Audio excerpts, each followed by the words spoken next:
Welcome, everyone, to the Commentary Podcast. I am your host, Pat Brennan.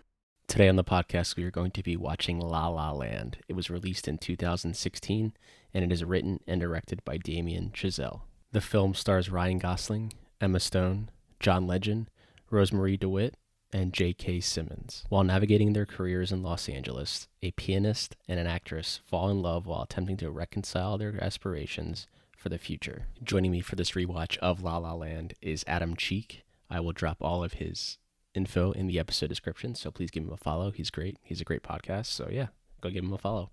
I'm going to be watching the 4K copy I have of La La Land, but it is currently streaming for free on Netflix. You can also rent it on Amazon for $3.79 and on Apple for $4. I say we get things kicked off. We are going to be pressing play on La La Land in 3, 2, and 1.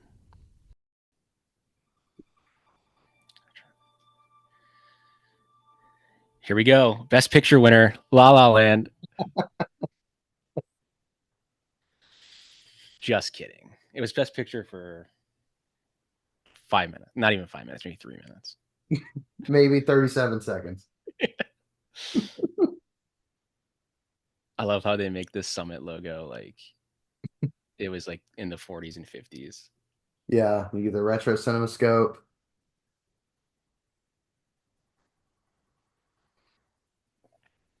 Presented in CinemaScope. They actually had to have like custom lenses made for this to make it CinemaScope. Now, being in California, have you driven this stretch?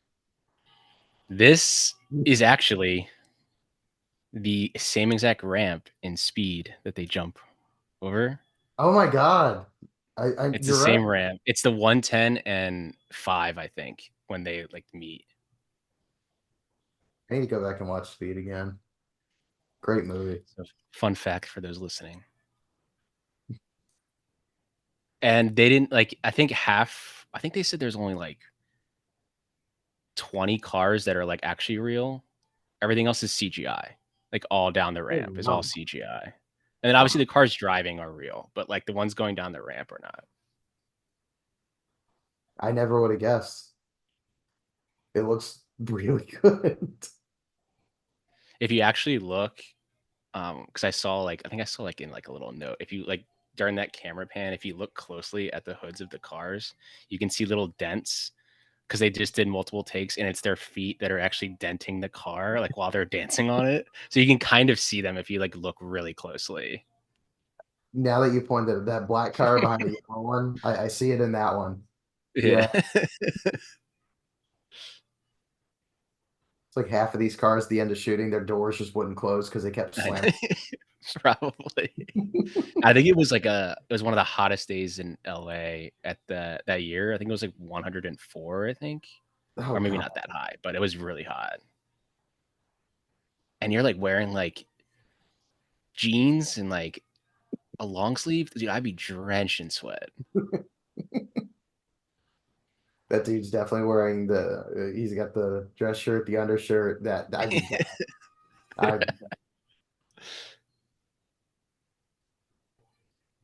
She's got the denim jacket. Oh, it's even worse. Mm-hmm.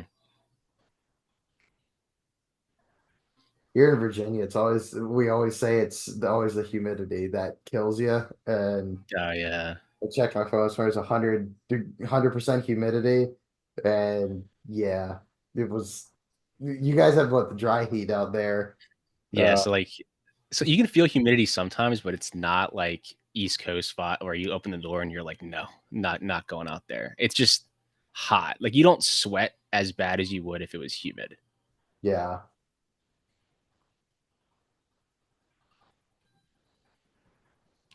There's actually four cuts in this. You know what I mean? They make it look like there isn't, but there's a cut right there when you open the. Absolutely. Yeah. They did a good job making it seamless.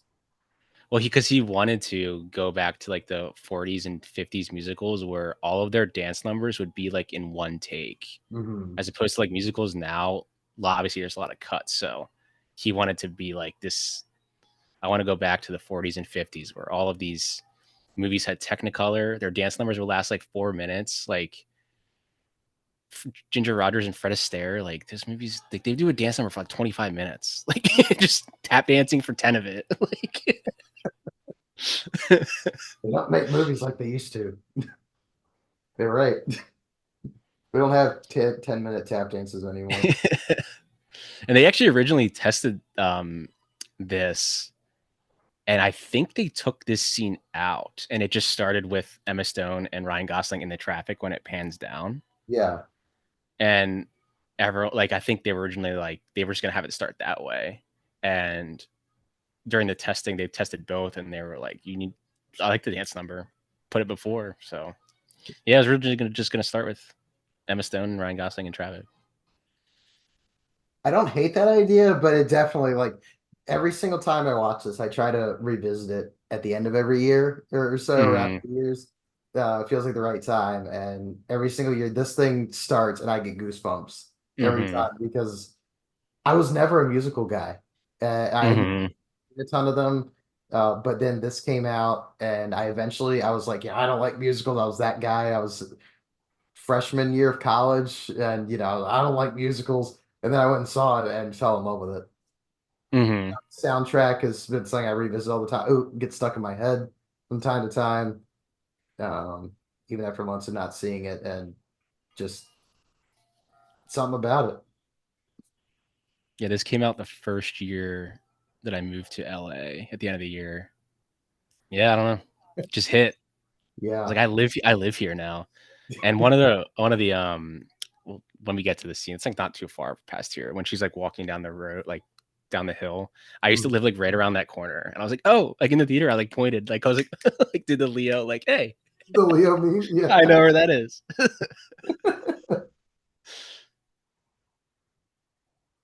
I mean, to me, like Emma Stone and Ryan Gosling are like those classic like Hollywood pair. Like you should pair them in a lot. Like Yeah. they have fantastic chemistry. I mean, this is the third movie they did. Yeah, yeah. I think I've seen the other two. Yeah, Crazy Stupid Love, solid. And Gangster Squad. Gangster Squad is fun. It has stuff I like, but not perfect, but stuff I like in it. And they're Just both an good. Like they're over the never. top Sean Penn performance.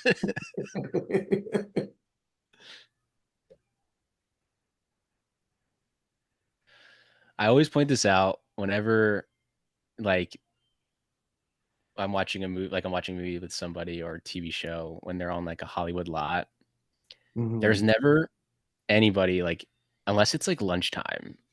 There's never like this many people just walking around with like briefcases, or like if there is like today there actually was a shoot on a lot, so it's like occasionally but it's not constant like this. There's not people just always walking around in suits. It's a lot of like blue collar people, like lighting guys that are just like smoking a cigarette. They're like, I don't give a shit what's going on. And there's never, you never ever see like Roman Empire people always just walking around. Like, like it's like, that's like, I feel like is the classic Hollywood like movie thing. Like, there's got to be extras walking around. They're making a Roman Empire movie. Have them walking around. Yeah. So that's the only unrealistic thing when I started to like watch movies again. When I moved out here, I was like, there's so many extras, and there's never any extras walking around a lot like that. Like, On the contrary, in movies, I want more extras and just random extras gear. yeah. Like combat fatigues, Trojan soldier, like the big plume on top of the helmet. Give me all that. Yeah. Now, back in the day, probably when they would always shoot on a lot, but Mhm. like in the 40s, but now, like, dude, no, a lot of it's just like they shoot 911 on the lot that I'm on, so you just see a lot of like ambulances just parked. Like, it's about it. Which, if someone didn't know, that might be mildly concerning that there's that many.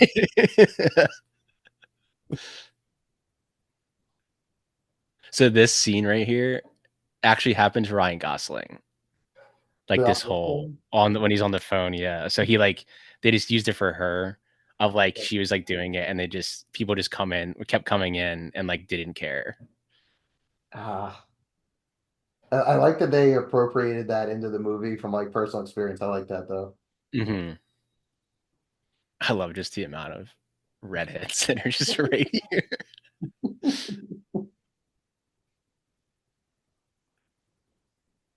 None of them look alike either. They all look completely different. I love this apartment. This apartment Yeah, would be so expensive, especially yeah. if you had a Ingrid Bergman like poster on your wall that big. Like, what apartment are you guys in? The tiled shower, the man. All the color. Yeah, this is If like my using that apartment looked like this, Technicolor. I'd be thrilled. Mhm. Using that Technicolor. I could make my apartment look like this, and I'd probably immediately lose a security deposit. Yeah. I'm also a really big fan of how like this scene, like all of her roommates are like people that you recognize from stuff. And Hmm. it's like not, oh, there's that person like you immediately, but when you like, because I know uh Jessica Rhodes was in Happy Death Day. Hmm.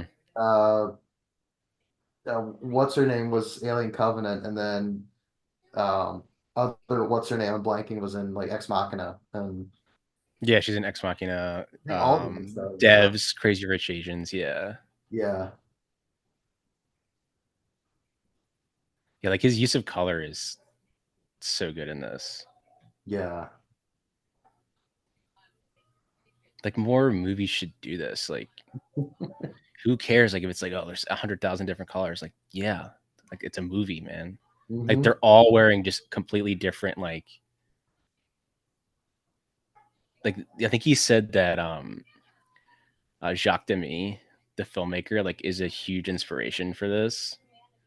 Like the umbrellas of Schoenberg, yeah. like literally all those colors, like basically are in this movie. Like they're dressed like they'd be the umbrellas, like basically.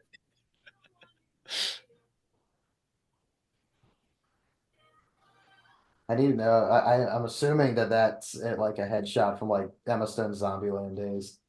Oh, probably, It yeah. has to be. That's probably the first thing I saw her, and I don't think I didn't see Superbad for a while. Yeah, I think Probably Superbad was like her first big thing. I think she had done some stuff before that, but like nothing like major. Maybe yeah. like a Law and Order episode or something. I saw. I was 9 when Superbad came out, so Yeah. so Who else he on? Zombieland was like the first thing I saw her in. I love the posters. The Killers, Yeah, yeah. old movie posters. I'm trying to do that myself. Like, I have an old original '79 F1 poster that I put up. Mhm. Adds like a pop of color to the living room, and then I have a few others like actually behind me is a 20th anniversary poster for The Room when I saw it at Old Theater. Ben Sestero signed it and everything, but I need to find a place for it. A classic of cinema. Yeah, I can't think of a better film. Truly, truly, it's on par with La La Land, I think, in terms of movie masterpieces.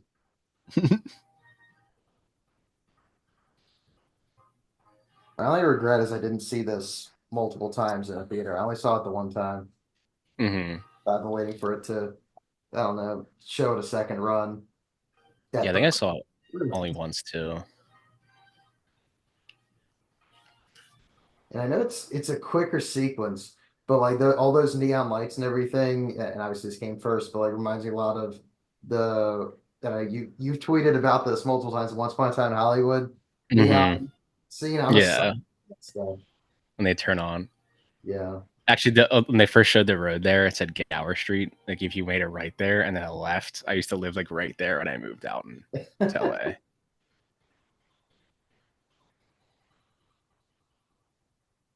That's such like a the shot of the champagne, very like 50s musical, 40s musical, even 30s. Yeah. I don't think people realize like musical, like they don't make many musicals anymore, but musicals were a huge thing in Hollywood. hmm Those and westerns, like they used to pump those things out. Yeah, I keep meaning to like revisit more of those. I mean, like I've never seen Sound of Music, and that's probably blasphemous on my part, but um Especially watching this, you gotta watch Sound of Music. yeah, that's still on the watch list. or even you've seen Singing in the Rain. Yeah, yeah. Freshman year of college, finally watched it because one of my classes it was one of the things. Mm. So I finally saw Citizen Kane. Finally got around to that. Um, some more obscure stuff too. Slowly filling in those gaps. I love this little moment here. Yeah, and unlike a lesser production, the extras do a good job of holding Mm. still if they're supposed to be frozen. They look frozen. Well, even like that, like when she came out of the bathroom, like they're all like wearing dark clothing and she's blue, so you just immediately stands out. Like she stands out in your mind, but everyone in that room doesn't see her. Yeah,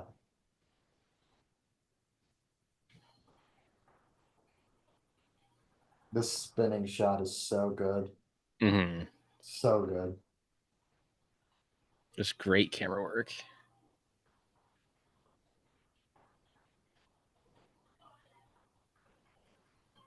Yeah, I can. Some people like just can't get into musicals, and I can see why. It's just like people just randomly start singing, and you're just like, I just can't. Like, it's this road right here. So like if she walked when she walks back down here, if you made like a left and then a left, it's called Beechwood Drive. So the Franklin's at the end of this. You make a Right. left on Beechwood. I used to live up. I used to like yeah. If you go like literally right that gas station, keep going straight, and you make a Mhm. left. I used to live right up there. I used to like live in the Hollywood Hills when I moved out here. I don't know how I even afforded that, Oh but shit, that's awesome. I used to see a lot of celebs. Didn't see Emma Stone though. Not yet. Someday. I used to drive past that one mural, and then this mural, um, it's in Hollywood somewhere. I forget what it's called. Um, but it's basically like it's a bunch of Hollywood stars, and Mhm. it's meant to be like them looking at you, like you're now the star. But I forget what the mural's called. I like that. So it's like you have like Charlie Chaplin, Elizabeth Taylor, like Paul Newman. They're all just like painted there. You talk about color and like Emma Stone framed against the two little pillars of neon red Hmm. and also just the sound like when she's walking down the street you hear heels on the pavement and it's like that's the only thing you hear. The car goes by at the intersection, you hear like the brief music come up and then go fade as it goes out. Yeah, so uh, like they're all sitting in a theater. It's called you. I just look. It's called You Are the Star, the you are the mural. song.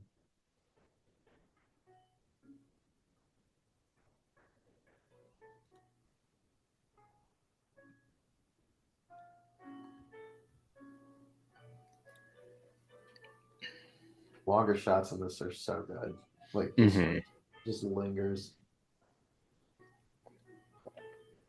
Yeah, that's what he wanted to do. He didn't want to have it like quick cuts. He wanted a lot of the scenes to play out like really long Mhm. to make it feel like an older musical.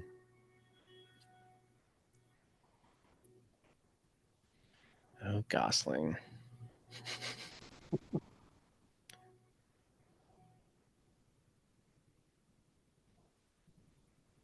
I love how that, like from her angle when they showed it, it was more of like a handheld, like a standstill camera, like on basically on like on a tripod or like Mhm. on like a rig. And then his when they cut to him driving away, it was all handheld. Like he's way more like chaotic than she is. Way more hair. Yeah. Yeah. Oh, the physical comedy when he comes in and flinches when he sees his sister.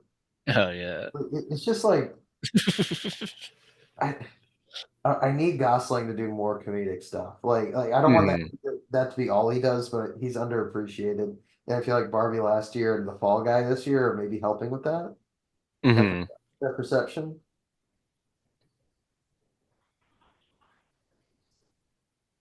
Yeah, like shoot more films Technicolor. Use these CinemaScope lenses that they made. Make Yeah, movies look like this. the depth of field. Man, use the set like that. Use the whole thing. Like have go in and come out. Use the like.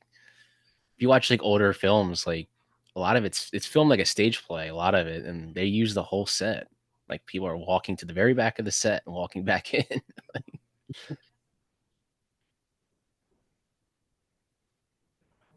This is me with like, do you really need all these movies? Yes, I do.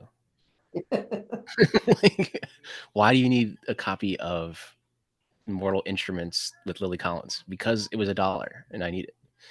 Am I ever gonna watch it? Probably not, but it was $1. That would be, why did you buy this Man Who Shot Liberty Valance DVD? Why didn't you just buy an upscale version? Because it was $4 at Barnes and Noble. Like I remember watching it when I was a kid. So like the nostalgia for a DVD, like Yeah. Why do you own 4 copies of Psycho? Well, one was in a 2 in a box set, one was in this set, and then the other was in 4K. So like I have to have multiple copies. yeah.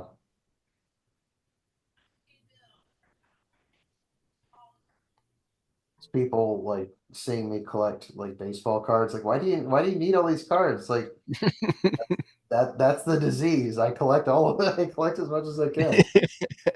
Why do you have all these cards of this dude you covered in when you were both in college? Well, one's numbered 25, one's numbered to 10, one's a one of one. You paid $200 for that one of one. Yep, and it was worth every penny.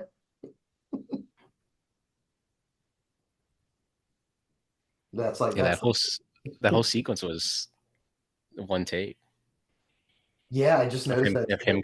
him coming in and her leaving.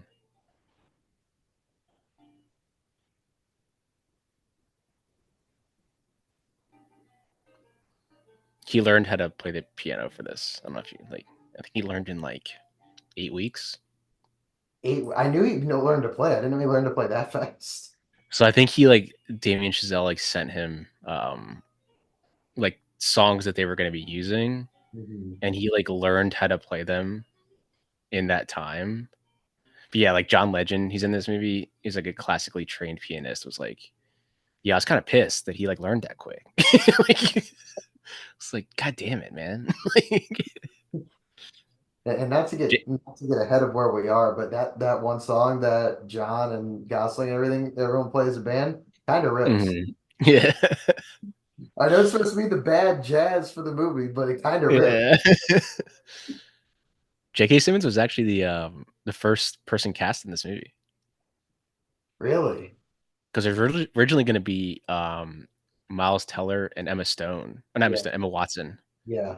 and because they were basically just taking him and Miles Teller from Whiplash, Mhm. and then I think Emma Stone dropped out. I keep saying Emma Stone. Emma Watson dropped out because of Beauty and the Beast, which actually Ryan Gosling was supposed to be Beast, and he turned it down to do this. Oh yeah. Um, Yeah. I knew that it was supposed to be Stone and Teller or Watson and Teller, and then mhm. swap over. So then Uh, when he cast Stone and Gosling, he made the characters like older, obviously, because they yeah. were written much younger. Mhm. And yeah, I like some of the stuff Miles Teller's been in. Obviously, some of the stuff Emma Watson's been in, but this was perfect casting. Oh yeah, You couldn't have done better. just playing like the most basic holiday songs. Just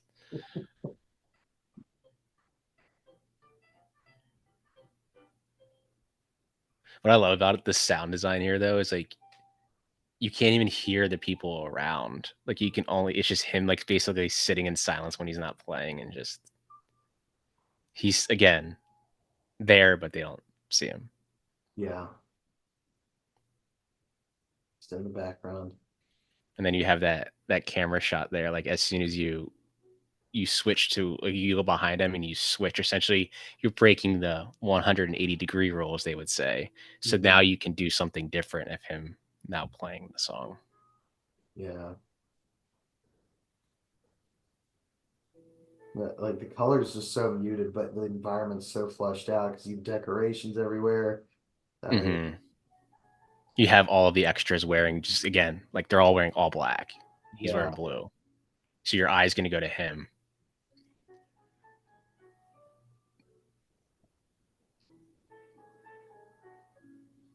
There are some people out there that do not like this movie, and there are people that are fans of musicals that do not like this movie. Yeah, I won't rat him out. I was actually talking on the phone with a friend on my way home from work today, and he was like, that movie sucks. And I'm like, well, you're incorrect. We're going to talk about something different now because I'm going to get mad. I mean, again, movies like a lot of movies just aren't for everybody. Like some people just don't. Some people this is their favorite movie of all time, and some people they think this movie is one of the worst movies ever made. And you're like, I mean, Yeah. I think one of the worst movies ever made. You're like, all right, like, I mean, if you've only seen like maybe 2 movies, and the first one was like Jaws, like then maybe yeah, but Yeah. Guy who's only seen Jaws, not getting a lot of Jaws vibes from this one. yeah, guy sees watching Boss Baby, watch his second movie, a lot of Boss Baby vibes from this. Dude, if I was at this restaurant and he just went ham on that piano, I'd be like, hell yeah, dude. Like, dude's good. Then that Wearing the pushing matching blue too. on, Matching blue. then that pushing on JK with the single finger Yeah. flag. It's just Just come here. would not fuck with JK Simmons. It's He just funny seems because like he's the most probably the love. nicest guy. He seems like the loveliest person in real life, but like he plays these characters so well. Yeah. Like Whiplash, he is just terrifying. Hmm.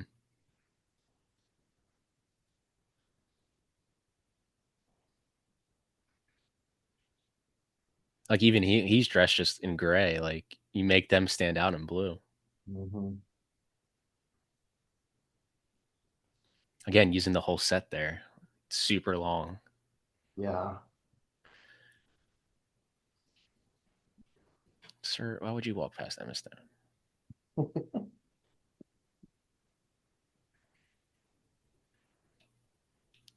I will say, like, her and Gosling compared to actors now, especially her, she like has like the charisma of an old Hollywood actor. Hmm. Like there's something about like her presence on the screen. Yeah.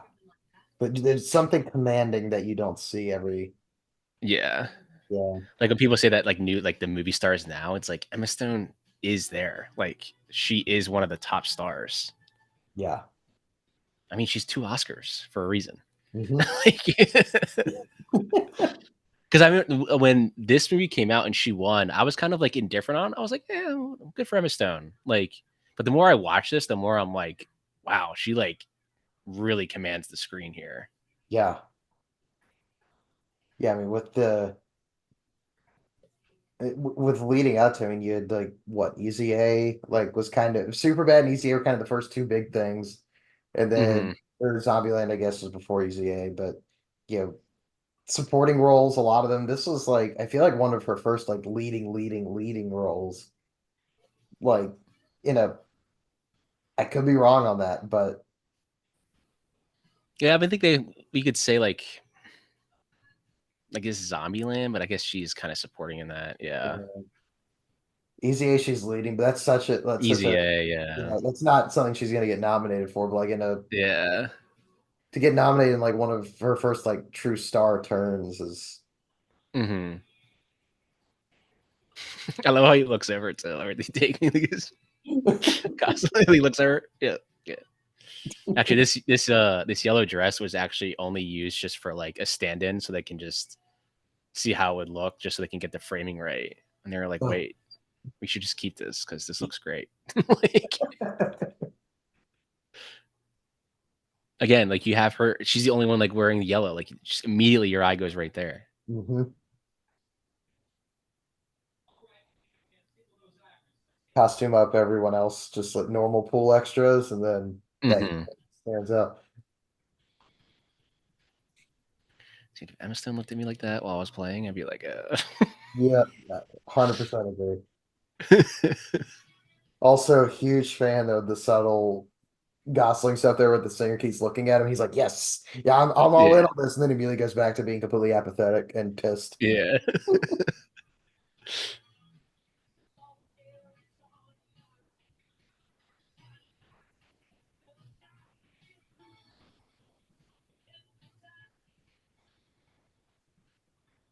haven't been to a pool party like this though, I will say. No, no. Especially in LA. You know, it's funny. This is probably like Tuesday, like at like 1 o'clock in the afternoon. like literally, like nobody. Like this is LA at 2 o'clock in the afternoon on a Tuesday, and everyone's everyone like they'll see like everyone's a writer, everyone's an actor. Yeah.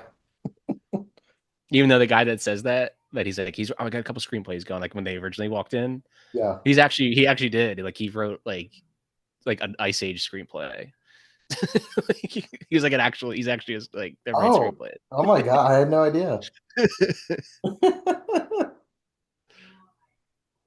Which is funny because he's playing like a character that would be like, oh yeah, I got a couple screenplays. Like I've known some people that are like, yeah, I got a couple screenplays going around. Like, you know. Yeah, I love the little like side comment he makes about the validation. Yeah. With a little bit there. Doesn't tell me what to do. I let him tell me what to do. Mm-hmm.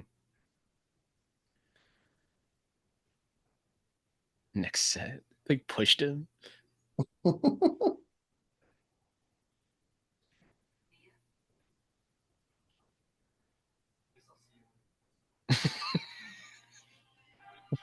I'm surprised they never used like that little clipping, like in these little like AMC or Regal promos. Like, I guess I'll see you in the movies or something. Like, I'm surprised they never used that. This guy right here, Yep. Yeah. that guy, he actually has written some screenplays that have been made.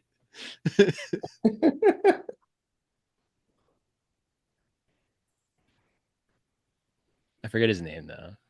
This Prius or Toyota joke is one of my favorites in the Yeah. entire movie. Yeah, where he's like, that doesn't help me. Yeah.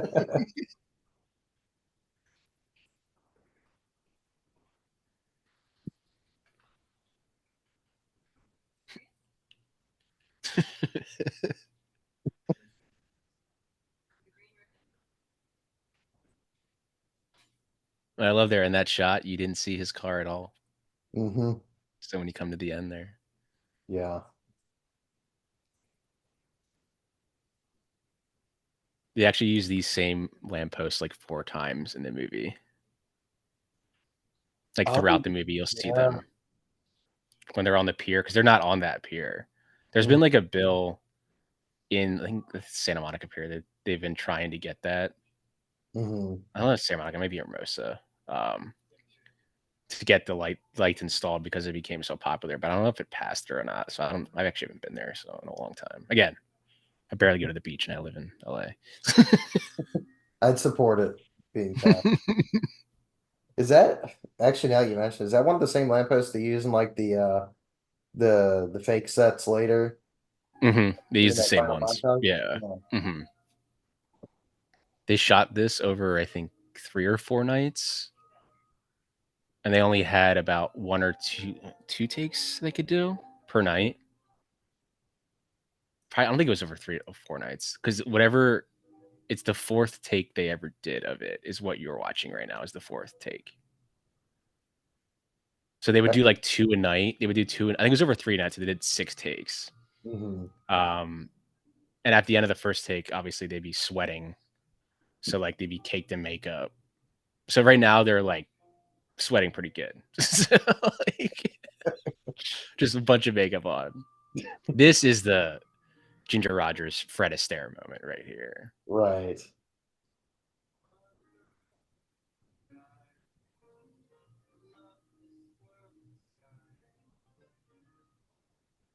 This would always pop into my head whenever like I'd leave class and it'd be like night and I'd go to like if I was parked on top of the parking deck and I'd just kind of look out over like Richmond and be like, what a waste of a lovely night. I was in class and now I'm going home.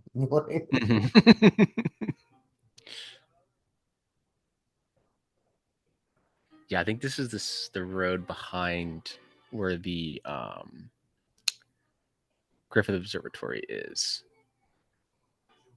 That makes sense. Yeah, that does in the same Because environment this as is the valley. This is the valley behind them.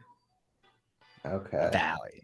And that hill over there is where like the Hollywood sign is on the other. It'd be on that tower right there on the top. You can Mhm. climb to the top of that. That's where the Hollywood sign is. So it's down over there. So this is behind Griffith. I used to hike up there all the time, the Hollywood sign. Okay. Yeah, for anyone listening, I live in Richmond, Virginia. I have not been to California. For clarity, yeah. The furthest west I've been is Chicago. Just come to LA and I'll show you all the movie. This is where they filmed La La Land. This is where they filmed. This is the speed ramp. We're gonna go over it. In a bus, preferably. Let's steal a bus and then go over it. Just need to make sure there's construction going on in a big ass gap. hmm Yeah, this whole like little bit. Hmm. Again, like watching movies like Swing Time or like Top Hat, they'd be like these sequences would last like 15 minutes. Like they're going like no stunt double doing this acting. Like They were built different. mhm.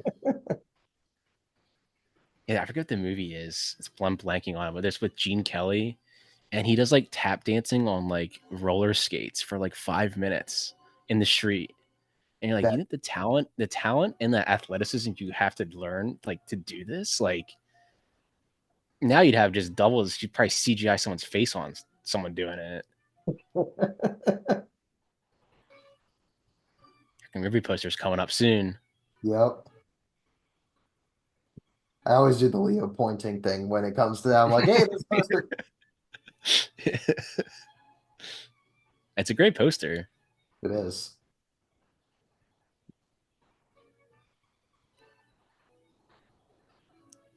Here we go. There it is. And right there it is. When Yep. they look at each other.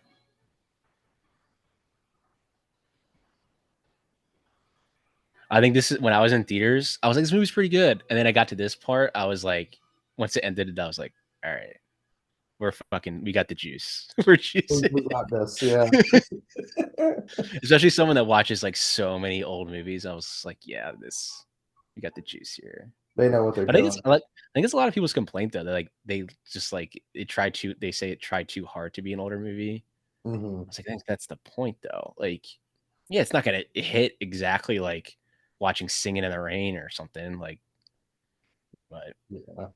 And you're already kind of rooting for them, and then she picks up the phone and says, "Hi, Greg," and it's like, damn it. yeah.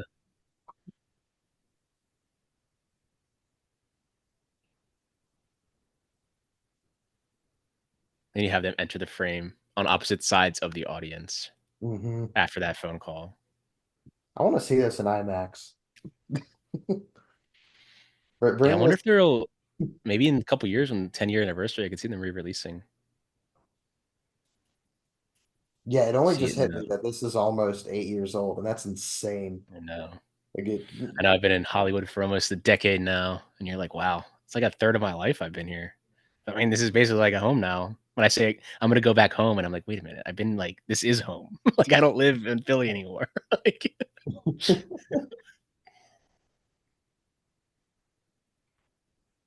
dude, if I had to park that far away to go to a party, I'd be like, nah, I'm good, man. Where I gotta park? Like, I'm gonna walk like yeah, up a hill. Like, yeah. I'm gonna Get, like, get down there and be like, all right, I'm sitting down, I'm done. Yeah, this yeah. that was my activity for the day, my walk. The little foot scrape at the end of his walk there, Mhm. just those little thing, and the fact that his car was up there the whole time. Yeah, the reveal of the car is still there. The lamppost right there. Yep. Yeah, they're like sprinkled throughout the movie.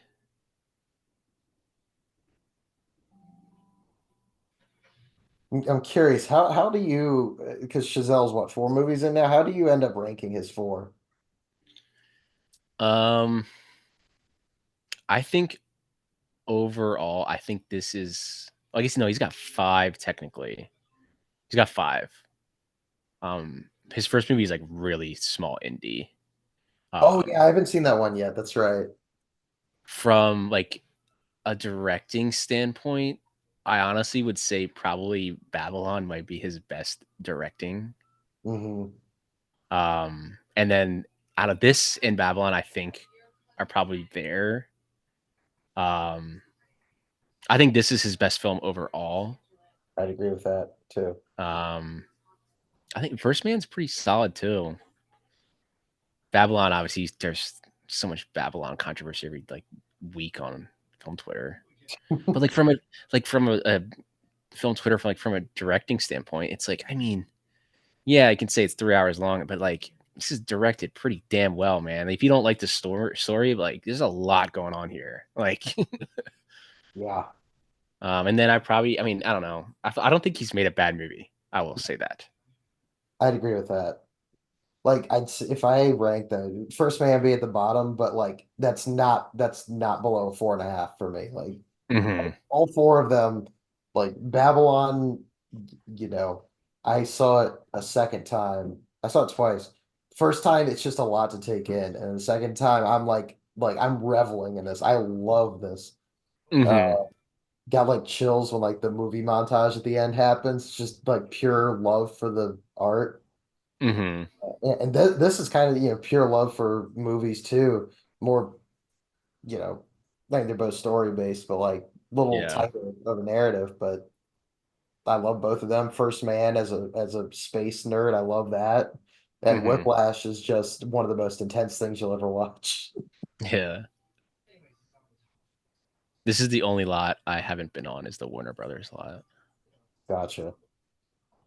You got to make your way onto there at some point and check out all They this. TCM just has a they just launched a new tour, like the TCM tour of Warner Brothers lot. And like the host of it, like Ben Mankiewicz, will like drives you around and he like shows you around. And I was like, it's like $90. I was like, damn right, I'll pay for that. That's So worth it.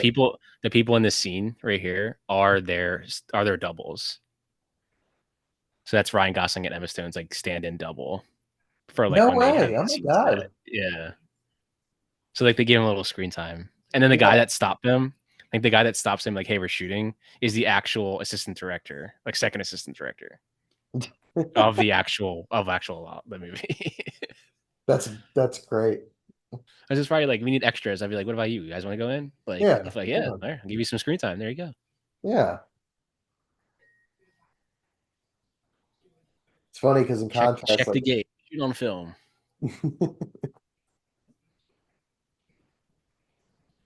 Sorry, what were you gonna say?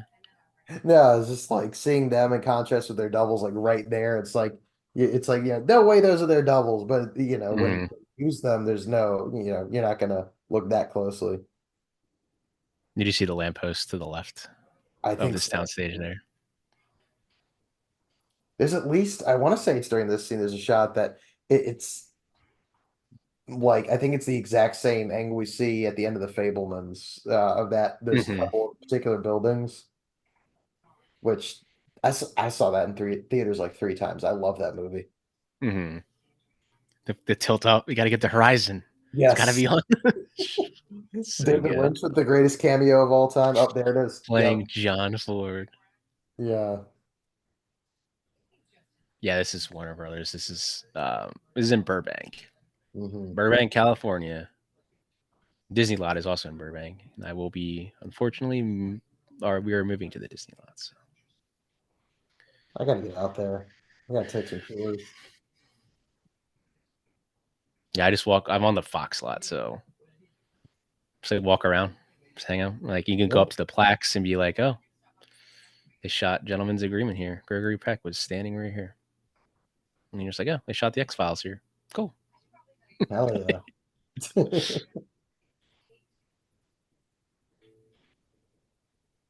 Love This that. is normally the way. See, there's no one there. This Yeah. is normally what it looks like. There's nobody Normally like a ghost town. there. Not every sound stage or stage is being used. Not every single one. You'll see trailers around, but like we're not filming that day. Yeah. Here comes the meme. My family trying to watch a movie. Me explaining where we've seen every actor before. Like and growing up, like my mom listens to a lot of jazz, Coltrane and Miles Davis and all that. Hmm. I've never really been one to listen to a lot of jazz myself, but like, and it wasn't just this movie, but like, developing an appreciation for it over time. And Hmm. I say that after I spent today at work writing while listening to Sabaton, which I'm not a metal guy, but I was like, I'm not feeling it this morning. I need to get going. I was like, Swedish metal about war. Let's go. as you're driving into work. Yeah. It's like that the Office Space thing where he's listening to like rap Yeah. and he like realizes it's too loud and turns it down. No, I was like, I got there, put in my AirPods, and I'm like, let's go, let's get writing.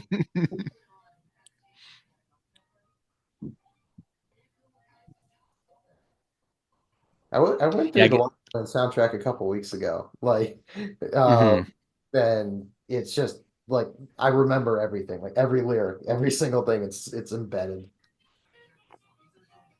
And I have the vinyl of this, and it's great to just put on in the background. Man, I need to get that. I've been trying to get some vinyls for the apartment, trying to put some up, and Hmm. we're getting there. I need the Once Upon a Time in Hollywood. I want to splurge and get like the double orange vinyl, with the two like the two posters in it. I Um, have I have that vinyl. Not though. I think it's just black. But what's great about that entire vinyl, it's two LPs, is mhm. it plays like a radio station. So when you put it on, they'll give you traffic updates and weather, and they'll play like four songs in a row. They'll give you like news, and Yeah, then go back to like traffic, throw another song on. Like it's great. And you'll hear like ads too. It's yeah. so The good. Mug Root Beer, Summer Blondes. Yeah, it's great. When I bought the CD soundtrack and first put it in, I would like just listen to it on a loop. Like every day, I'd go through all like hour of it, but it'd play like a radio station. And Hmm.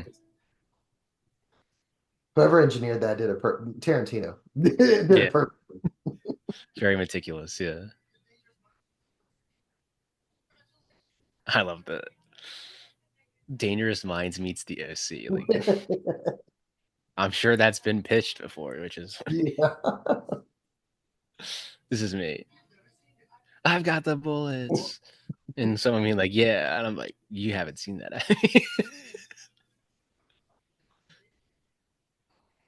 No comment because I still haven't seen Rebel Without a Cause either.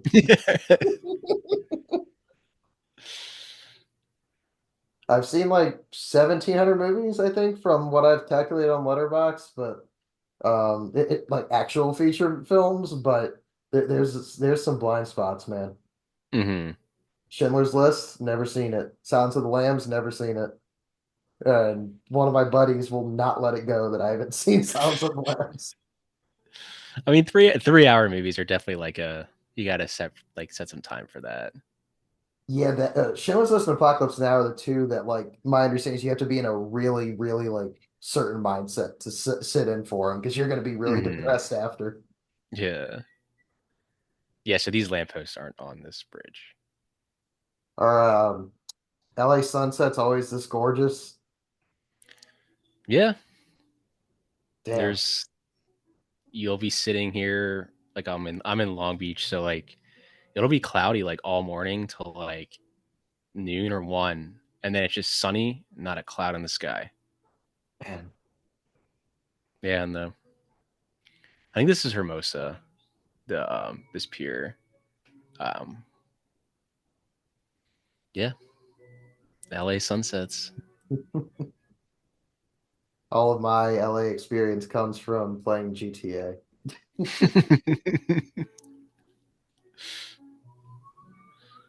which is a very, very like 2015 thing to say.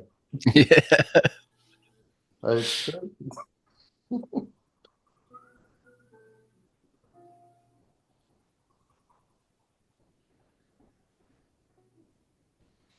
LA palm trees Yeah, are actually planted here. Did not really. grow here. They're not native to Southern California. Huh. Yeah, they became a staple anyway. I like that. Wanted to make it seem like Hollywood was like a fantasy land, like a tropical place. Mhm. So there, a lot of them are a lot of the trees are actually dying. Oh, that's depressing. See, I couldn't imagine like going to auditions and like, Yeah, like just this scene is so crushing too. It's like she gets uh, three lines in, and it's like, oh man, yeah, it's good. That's all I need. Yeah. they immediately move on to the next person, like right in front of you, man. Hmm. That's Hollywood. It's it's not a fun industry, and I work in it. A lot of no's, A lot of no's. but eventually, you never know. Yeah.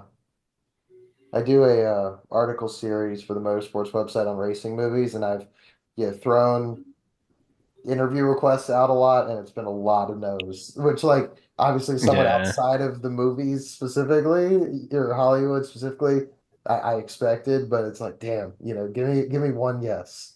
Hmm.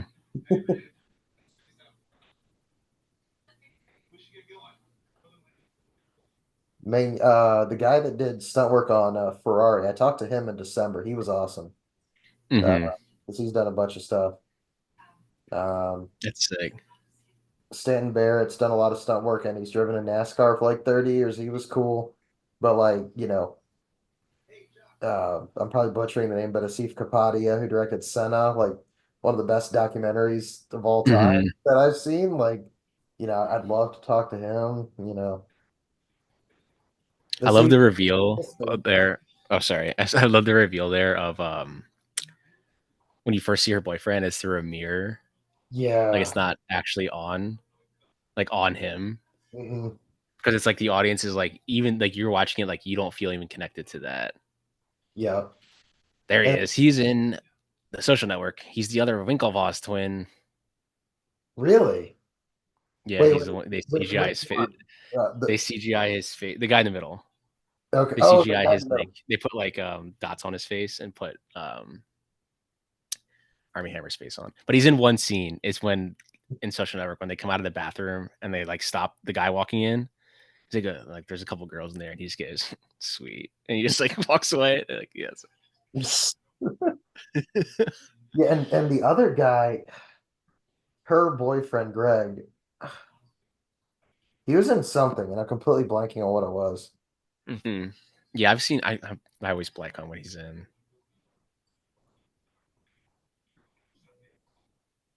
This dress right here is basically modeled after Judy Garland, one of Judy Garland's dresses in A Star Is Born. Really? It's like the same look, yeah. Again, when the music starts there, it pans across the guy, Hmm. background of it, as he switched the mood. Yeah. And then we never really see Emma and or Mia and Greg in the same shot, so we feel that kind of disconnect too. And you pan on the speaker, and you have the exit there. Like, leave, leave. Get out. Sorry, I gotta go watch cinema. Again, everyone in there is like all dressed in like very mute colors. Yeah. I had to look because it was bugging me. The guy that plays Greg was in The Big Short, If Beale Street Could Talk, and The Last Black Man in San Francisco. Mm, Weirdly, he was also in Judy. that's funny. But I was remembering him from Last Black Man in San Francisco because I think he plays like the real estate guy. Uh, Mm.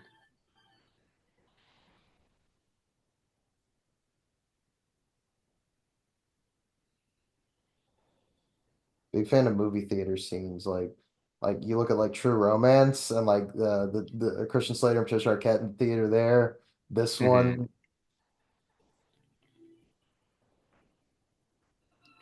What I love about this is that she walks on the stage again, but no one like says anything. I They're was all gonna just say the still, same thing. yeah, because it's like he only sees her in the movie. It's like Mhm. she's now becoming a star. It's like no one said anything. Yeah. Everyone would be like, "We could just get out of the way." Like, Get out.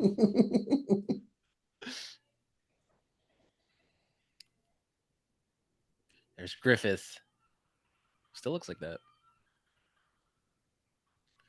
Let's get the knife fight, the famous knife fight at Griffith. I James love, Dean. the matching shots in this are just like that, and then when they go to the observatory a little bit later, and then the Hmm. initial time we see her in the coffee shop, but then later when it's her that's getting the coffee, and how Yeah, it's shot the same. this is like you on a first date Yeah. in high school though. because you don't talk on first dates in high school. True, true. Yeah, for the Griffith, they were allowed to film because obviously coming up here, they're allowed to film outside, but they weren't allowed to film inside. So the inside, that's all a set. That's just a replica of what it looks like. Oh wow. So they wouldn't allow them to film. I guess they Damn, could. someone lit their film on fire. This would be me. Ah, your projectionist sucks.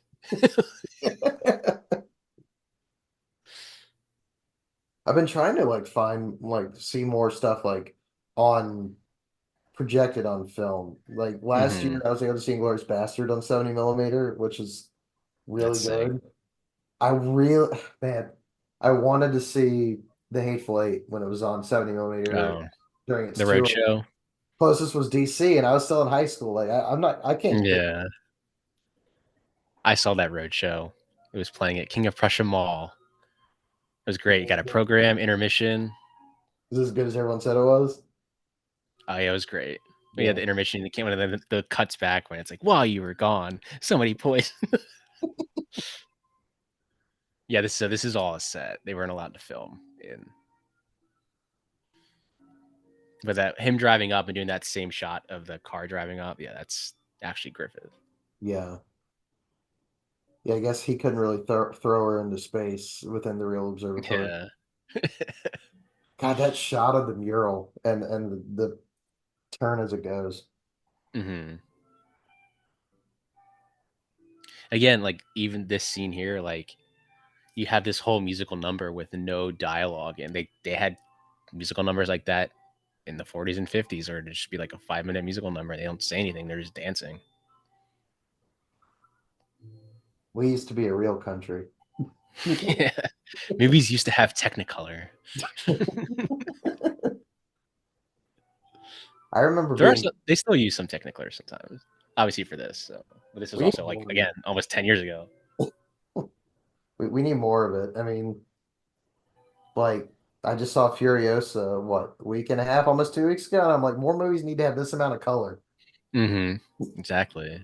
Like not everything needs to, but between that and like Fury Road, I need that vibrancy. Like it's so good.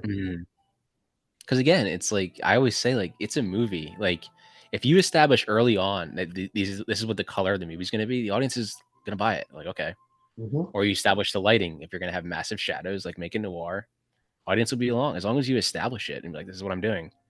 It's a Hmm. movie. This isn't real. It's a movie. Like I can do whatever I want. Like, That's the beauty of it.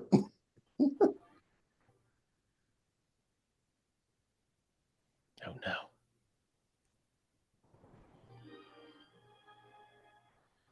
And there goes gravity.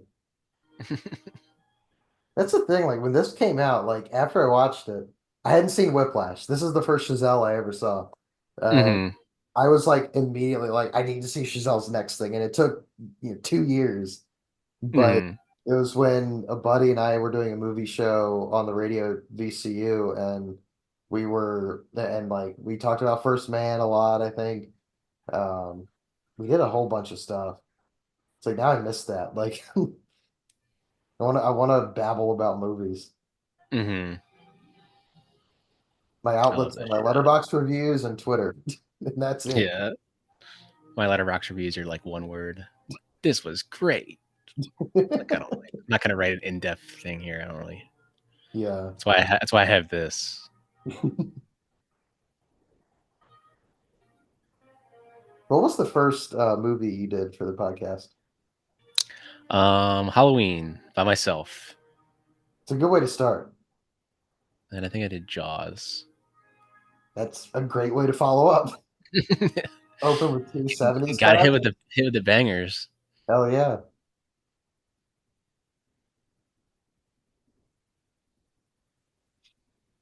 So that shot right there was reversed. So that's how. So they can. It makes it look like they fall perfectly in. Oh, This is yep. reversed. They sell it really, really well.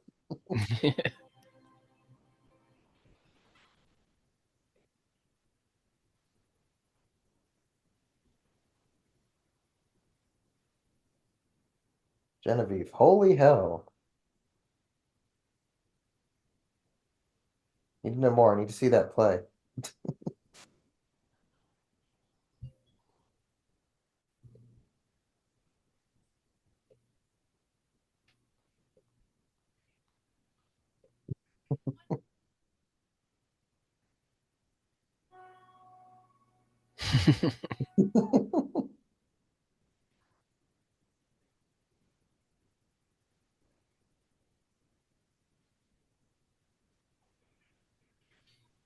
Oh, see, the horn will come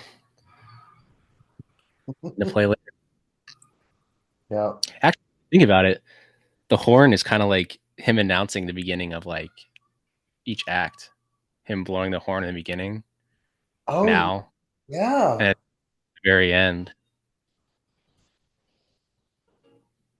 Like now we're in the second part of their relationship. They're dating. Hmm. That's a real road. They film a lot of commercials on that. A lot of car commercials. I can see why. That is a solid set. And they film a lot of car commercials where they were walking in the beginning in Griffith. Like they film a lot of car commercials there, like just driving around because it's like Jeep can go off road, and like she says the I don't know if I can get behind him wearing the Dodgers hat, but yeah, we need the Phillies. as a Cubs fan, you know, I was just talking to a friend earlier about how they had the Yamamoto sighting in the offseason, but we got Imanaga and he's been doing so much better. Mm-hmm. All the Dodger fans were saying he was going to be better.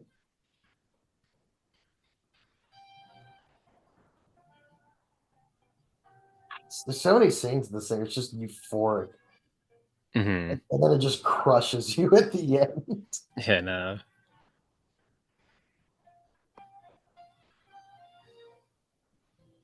You've seen like the behind the scenes of this scene I don't with think like the so. camera whips. So like they have I think it's this scene when right here when the camera whips back and forth. Mhm. So they have like he's on the rig, and every time it whips, do you see Damien Giselle tap his shoulder for him to swim back, and the chair just spins really quickly. So every time it's doing, he's tapping him, telling it to switch, and while he's like looking at the monitor to see what it looks like. That's I don't know. I need more Chazelle movies. I need more. He's a great director. Like, I think he's a great director. Yeah. I think a lot of people that are like jazz experts, I guess, say like this movie is. They say it's shit when it comes to the jazz part. It's like, I mean, I don't know enough about jazz to refute that. But No, I don't either. It sounds like jazz to me. exactly. Maybe it is shit. I don't know.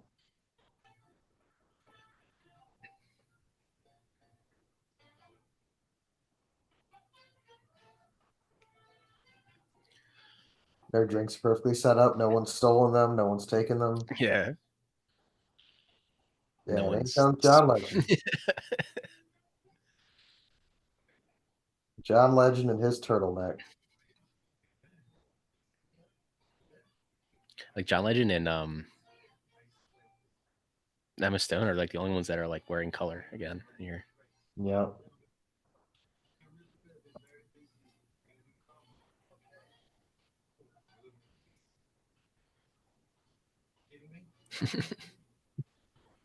And just by the "Are you kidding me?" you immediately understand this entire dynamic. Yeah. It's like you can't tell if it's like a joke or not. Yeah, it's like, are you kidding? Especially when the band starts playing, you're like, you still can't tell if it's like a joke. Like,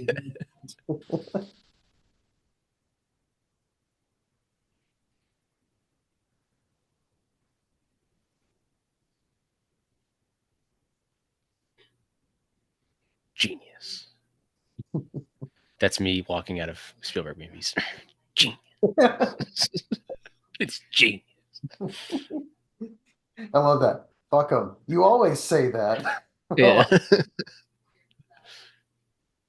I mean, it's kind of true. Like Hmm. some things are ahead of their time. Things bomb and people think it sucks, and then they reimagine it in 10, 20 years and be like, wait, this is actually genius. Yeah. All those Babylon haters are gonna regret it. Joke's on them. I've had the Steelbook since it came out. I think it was Emma Stone's idea too to have Mia be the one that like creates that Seb's logo, so that when she comes down at the very end, when you see Yeah, the Sebs, is why she stops being like, "I designed this. Like, I know exactly what I'm about to walk into right now." Because Seb's bar, if it was a different design, she could be like, it's kind of. I guess that's a coincidence that there's a bar named Seb's. Actually, that when we get to that part, but that bar is the Blind Donkey in Long Beach. I remember, yeah, at the very end, I was like, we went there, and I was like, I walked down the stairs, and like we were sitting there. And I'd been there plenty of times before, and I was like looking around because I had just rewatched like La La Land like maybe a week before, and I was like, this looks so familiar. Like I feel like I was just watching something that was in this, and then I clicked. I was like, is this Seb's bar in La La Land? And I looked on IMDb, and I was like, holy shit! It says La La Land filming location, the Blind Donkey, Long Beach. do they have anything up that like commemorates that They have event? like nothing, Oh my nothing. They don't God. say anything. You gotta have Yeah, I like a would, I would at sign. least Yeah, you gotta have exactly, a yeah, sign. or like a little like photo of just like the Seb's bar logo and like put it up, being like, Yeah, yeah, this is. Yeah, they don't like cover. They don't really acknowledge that it was filmed there at all. they don't acknowledge that the near best picture winner was from there. That's insane. The 4 minute Best Picture winner. We were seeing memes last year where the someone photoshopped onto or photoshopped the ballot and they said there's been a mistake. Iron Claw, you won Best Picture. And I was like, yes. Like it's not my I think, favorite movie of yeah. last year, but like I bawled the last 45 minutes of that Oh thing. yeah. Not even a wrestling guy, but I didn't know going what the story was going in and Mm. killed me.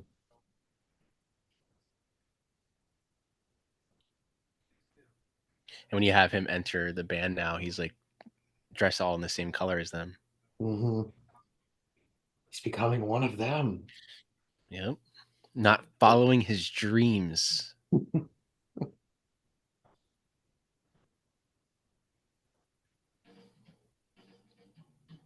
See, the Netflix caption says he's playing jazz music. Like, yes. Plays jazz. Because I guess jazz is essentially just like just anything, just riffing. Hmm. But this is like I guess they make it like a new wave of jazz. Like,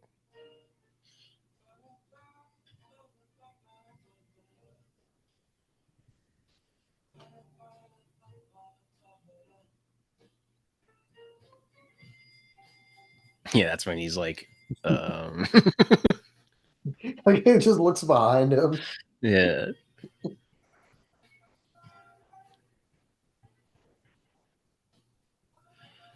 I mean, this is really relevant. Like, it's like an industry changing. Like, you're making something different, Hmm. and like someone who's very old school like that, like, is being like, I just, like, what are you doing? Like, what is this? Like, but in their mind, it's like he's starting to pay. He's got to pay the bills. Yeah. Playing 90-year-olds at the lighthouse, just Willem Dafoe's age in the lighthouse at the time he dies. Hmm. I haven't seen that since theater. I should watch that again too. Oh wait, no, I rewatched it before The Northman came out. So I went back through Eggers stuff. Mm. I need to rewatch Edgar stuff. The Witch, I think I like better the second time around, even though the kids are annoying as hell. In the lighthouse, I'm just like, this is Willem Dafoe and Pattinson yelling at each other for 2 hours. It's great.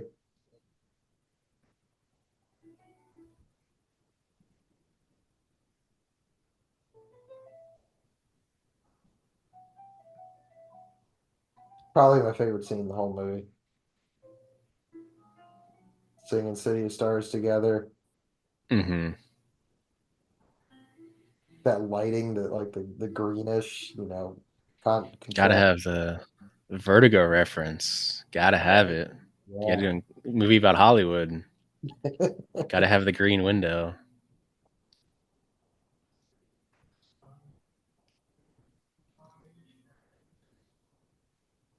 I feel like that moment a little later in the song where they break and start laughing during it, that had to have been unscripted and they just kept it in. Mm-hmm.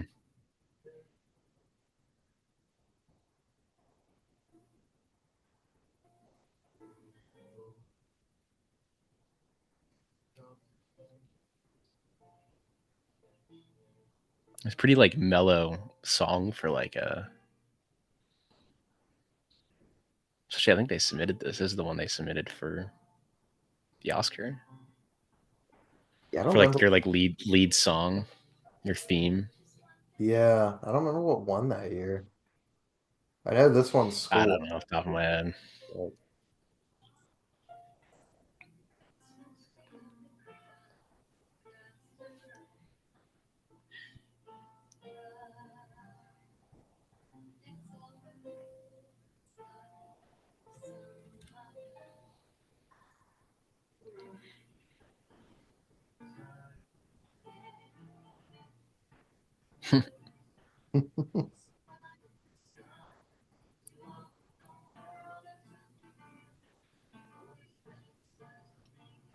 Again, like it's all one take. Yeah.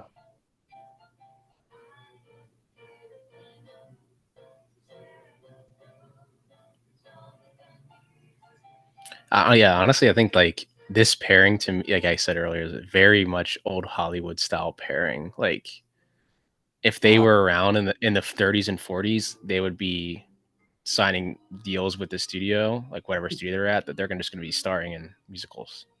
Like they yeah. would be, it'd be Gosling and Stone, the new Gosling and Stone like picture, as Marty Yeah. would say. We should get one of those every few years. Just Yeah. Gosling and Stone. Gosling and Stone.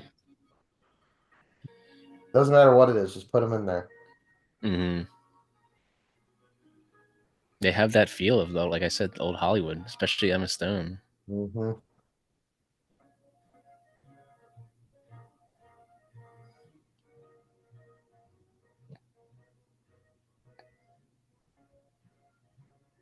2016 was just such a good year. I mean, oh, there's the YouTube. I mean, like Gosling ended up in like two of my favorite movies of the year, which is this and The Nice Guys. And Yeah. I remember seeing that on its like last day in theaters over here, and it was an empty theater, and I just had the best time. Hmm. It's the only one in there. That this and Everybody Wants Some have all kind of cycled around being my favorite from this year. I think I've I settled love on that little. What's that? I think I've settled on this as my favorite of the year, but it's like all three Mm, there. yeah, I love. There's a little moment there when she was driving past the movie theater and it Mhm. said closed because it's the beginning of the end of their relationship. Closed Yeah, from their first date. It's now closed. yeah. Unfortunately, resonates a little bit more now with this the more theaters closing. Hmm. But And then you cut back to the song.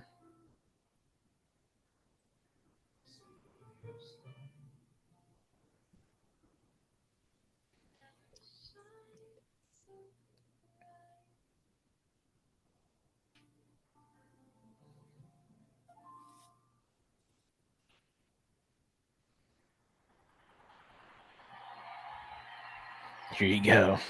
there The you go. concert.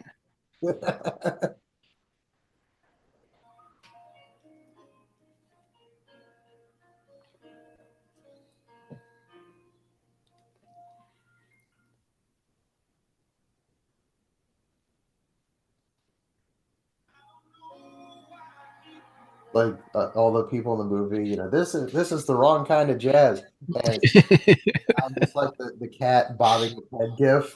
I'm just like start a fire, let's go. A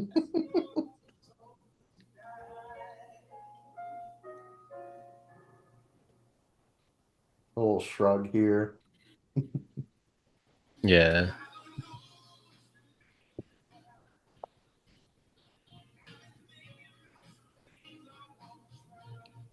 Then the reveal of this is not what he's shown her. Yeah.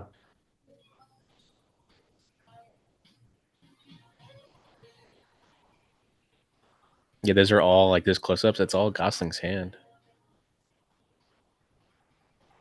No, Huge. no CGI or stand-in. Yeah, such appreciation for that commitment level. Mm-hmm. I mean, he's playing 4 keyboards.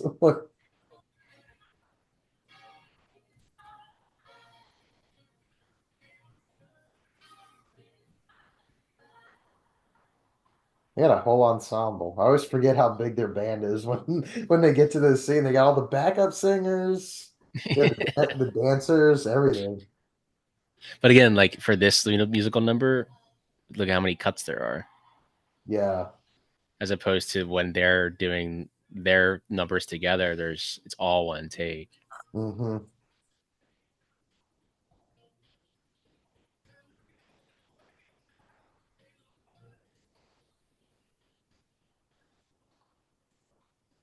Now she's just like, what is going on here? What the hell is this? What is this? Yeah, this isn't jazz. That's when you talk about old Hollywood too, and like Emma Stone has like that where like she's probably one of the best in the business right now, like conveying so much without saying a word, just through Mm-hmm. and like having like very expressive eyes help, but like just Yeah. like this entire scene, she says nothing, and you can tell every Mm-hmm. it's like surprise and then shock and then yeah, I'm done with this. Like that's what makes her, I think, one of the best actors working now because she's very like modern in an acting sense, but Mhm. has that, like you said, the old school way of acting is in a lot of those actresses would act with their face and their emotion in their eyes as Mhm. opposed to just giving dialogue. Like again, you got, like you said, you got everything you needed right there. Yeah.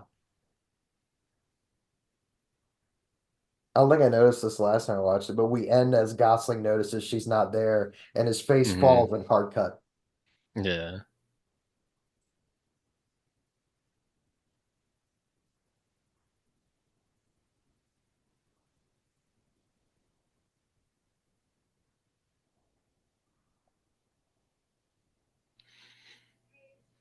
And now they're not together. Yeah. And about to be even more not together. And now he changed her costume design, make it more muted. Hmm.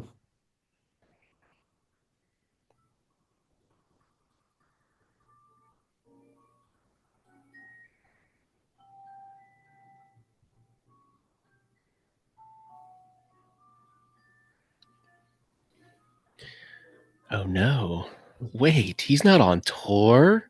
At first I'd be like, who the fuck is in my apartment right now? Because he's supposed to be in like Texas or whatever. Like Yeah. what?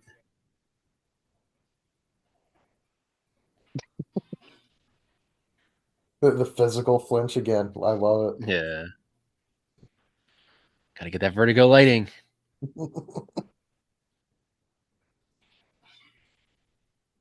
Which is actually great, like this, especially this lighting in this scene, because the vertigo scene that has that, it's like Jimmy Stewart wants her to be someone she's not. Hmm.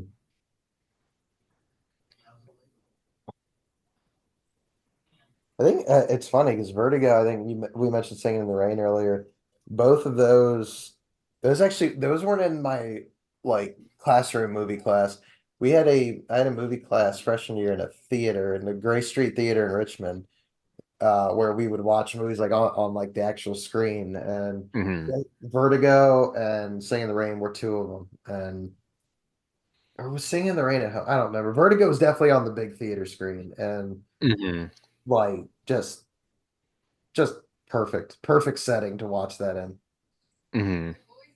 There were hits and misses. I mean, at the risk of sounding like an ass, I do not love All That Heaven Allows that much.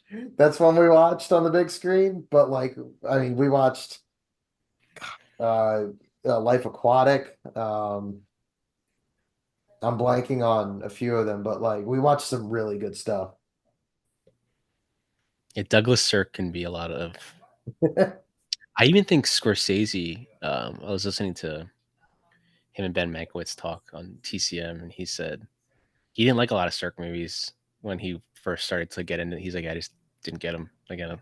Then he like went back and watched them, and then he was like, yeah, I get him now. Like I need to times read. just I 10. need Yeah, because I was they also actually. freshman in college, so I was probably the maturity level like to be. Oh, this melodrama sucks. You know. Yeah, I mean Todd Haynes remade All That Heaven Allows, Far From Heaven with Julianne Moore. Huh. Okay. My favorite part of All That Heaven Allows is the end when Rock Hudson goes outside and he just like feeds the deer. The deer walks up. That's my favorite part. I watched that in film school. Like everyone in the theater started cracking up. It's just like it's so random.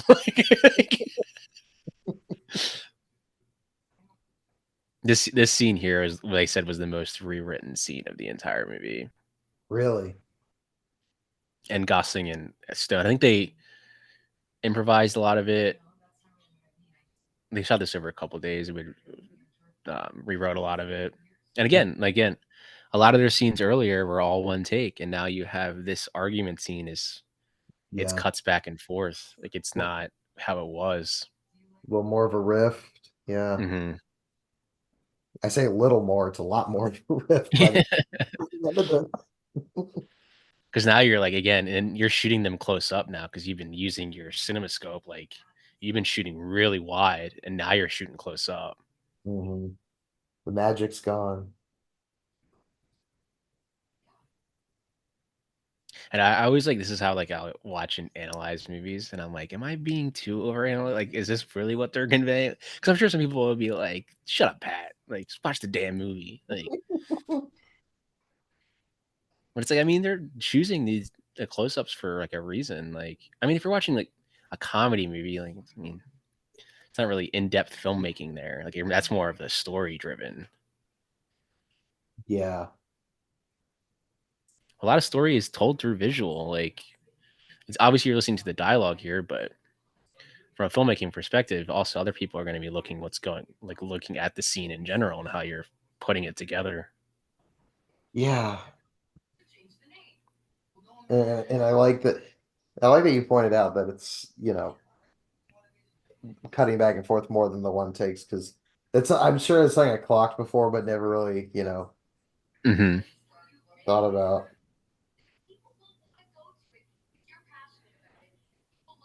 So the more you watch stuff, the more you just pick up, and you're like, oh, I didn't even realize you did that, and like Yeah. it's just interesting. People love what other people are passionate about.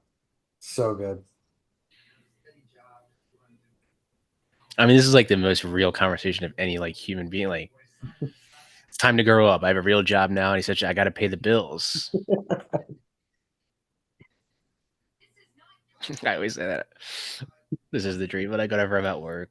Like, how you doing, Pat? Living the dream, baby. Living the dream.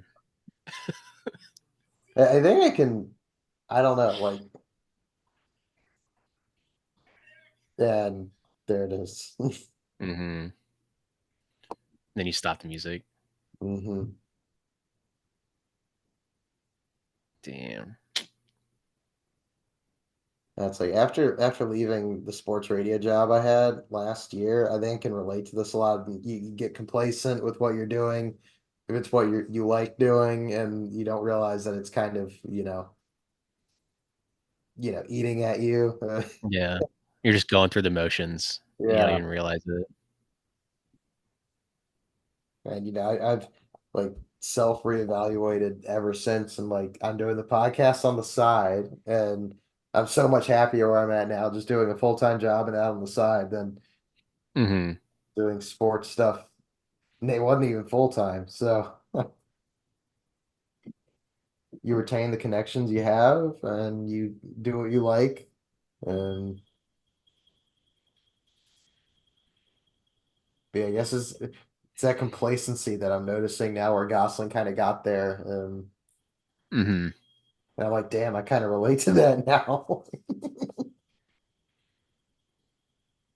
It's like, is this a little on the nose of the burning food? Now their relationship's really fried.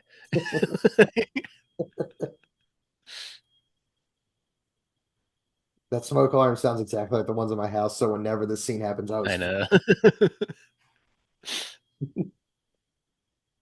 Especially if you're like watching this like on like speakers too. Like if your window's open, people are probably like, "Oh, someone's burning something right now."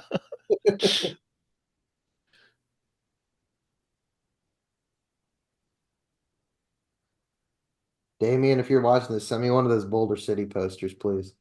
I'm gonna put that up. Now, if he's watching this, let's watch Babylon together. Yeah, that'd be your ultimate episode. Watch Babylon with Damien Chazelle, just 3 hours. Yeah, I mean that's the goal for this. Will it ever happen? I don't know. Like to actually watch movies with actors and directors, producers, writers on like watch the movies that they did. Yeah, yeah. That'd be the goal, but that's the dream. That's my That's Seb's the bar. dream.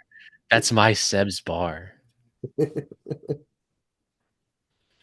Pat's podcast, the commentary podcast. Hell yeah. I know I'll never get Spielberg on because he doesn't do any commentary. He doesn't like. He thinks they're stupid. I think he just doesn't like want to watch his like and analyze stuff that he's made. Like I think he said I would just be like I would want to change everything that I'm talking about. And I don't Mhm. want to do that. I respect that. And then you have the bright red light here Mhm. as she's about to go do her play.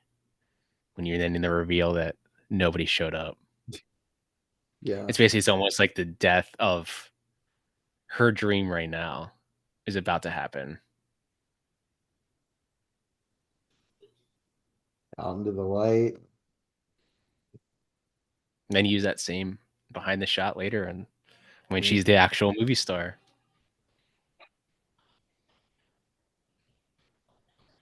And it's like you know what's coming, but it never gets easier watching this. Yeah. He's wearing that dumbass white hat, the piano tie. As if that's Yeah, it's not like on the nose enough for but then you have the old jazz musicians in the background too. mhm. I remember when I first saw Once Upon a Time in Hollywood, I thought the director, Sam Wanamaker, that meets with Leo in the trailer was this guy, this photog. Oh, really? I thought it was the same guy. Yeah, if you threw those glasses on, he probably would look kind of like him. Looks sort of moody. Maybe.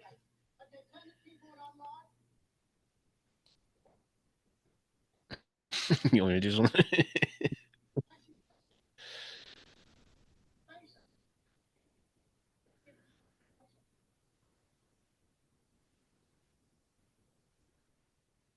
It's a sick Never like done that. keyboard I was gonna say the black and red keyboard's pretty sick. though. It's pretty sick actually.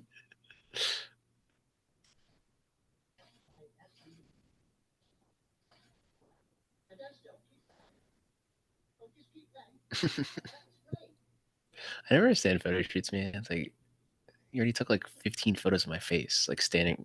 Like, keep doing it, keep doing it.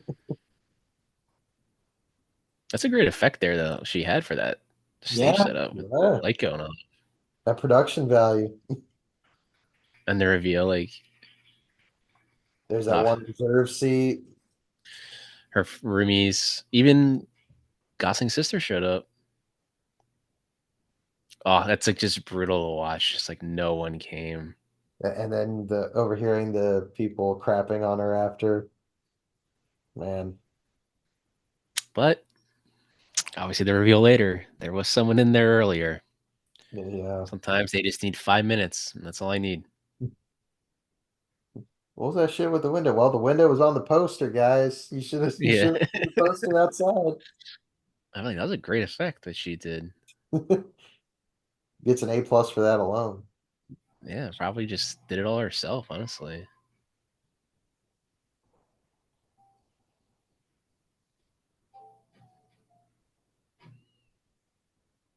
I remember noticing last watch if this is all one shot. Mm-hmm.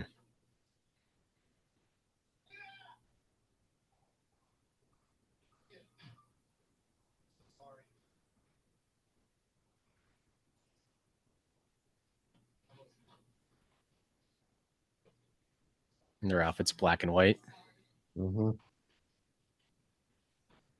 polar opposites.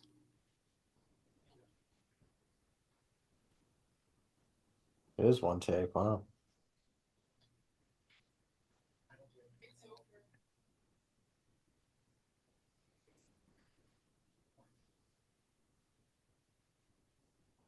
It's that all encompassing, it's over, Mm-hmm. which applies to just literally everything.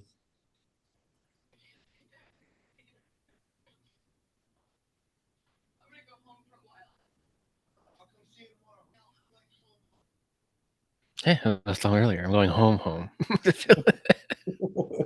Where you're originally from. Yeah. Home.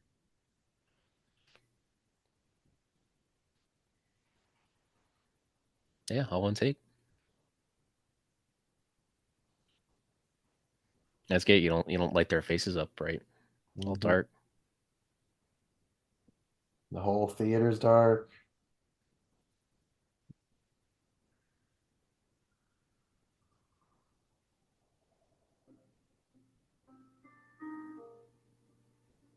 Actually, all the driving scenes, I think she was always driving to the right, and now when they broke up, she's driving to the left now. Huh, I never noticed that either. Driving away from the dream. Yeah. She's walking to the left into her house. Mm. Because like you had earlier, her driving in, she's basically driving into LA, like around, and you're driving into the dream that you want. And now that I'm going home, then you have her exiting the frame the other way.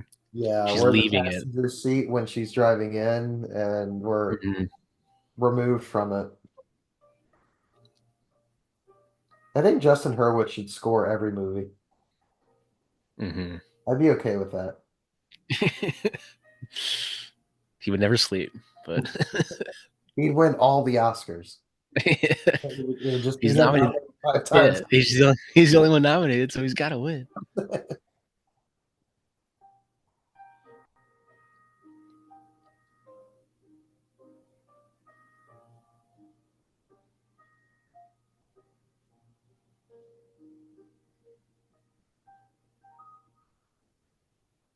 Damn it. Hey, brother, can you play at my wedding?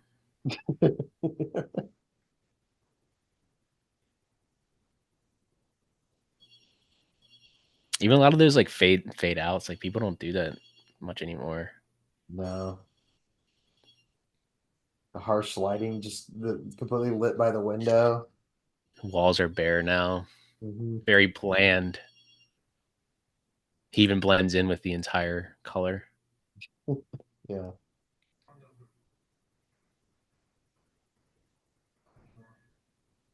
Well, she's got an audition. So then here comes your honking the horn of the third part, Yeah. This is one or of my part favorites three. of the whole movie. Or sequences, I guess. Mm-hmm. Part three. I just rewatched Lady Bird for an episode of the podcast. It's Mhm. um and there's the scene when she's about to go to prom and Timothy Chalamet's character like honks the horn and it cuts to Tracy Letts being like, "Are you really gonna get into a car with a guy that honks his horn?" like if I was the dad, "Are you really gonna go out to a guy that honks his horn?" I love how it cuts to the guy throwing the newspaper around, but he keeps his hand on the horn and ducks. Yeah, he's like he ducks. Yeah, it's Flip it great. around, hand on the horn. Great physical comedy. More of that from Gosling. The nice guys, you had like the bathroom stall door and the window glass, the door glass. Mm, More of that physical. I love when he yells, "What?" yeah. We're in a neighborhood.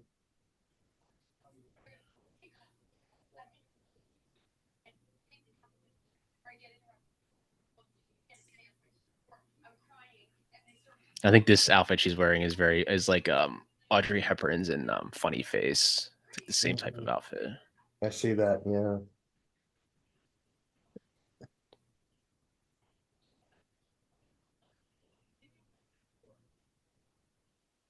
Ah, this is great acting from her right there. Yeah.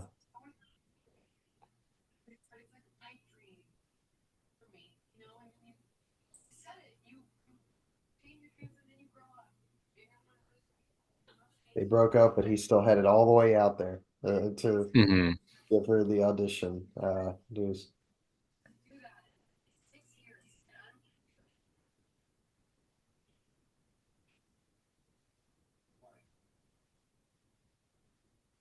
But I love this whole like little sequence here. Like he just leaves it on her. Hmm.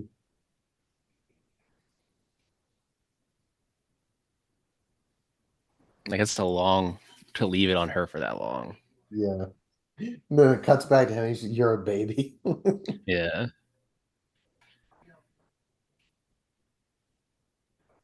How did you know where I live? The house next to the library. Yeah. It's- He pans right up to the oh side. yeah, how's it from the library? House in front of the library. It was just he went to the library where the intersection is and just honked the horn until someone came out. So, yeah, it's probably like 11 o'clock at night. Like I'd be the guy at the newspaper. What the fuck is? Shut the fuck up. Those fade outs are so good. That's a great park job for going that fast, man. True.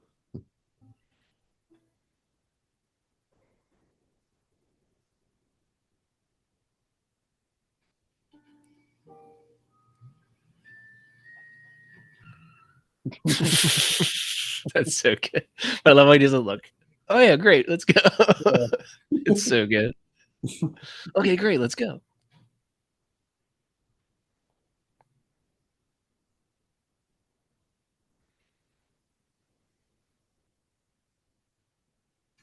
Yeah, and then he made like this pants design too, the same as like an Audrey Hepburn look in Hmm. Funny Face, like with the long black pants with the black shoes. Yeah.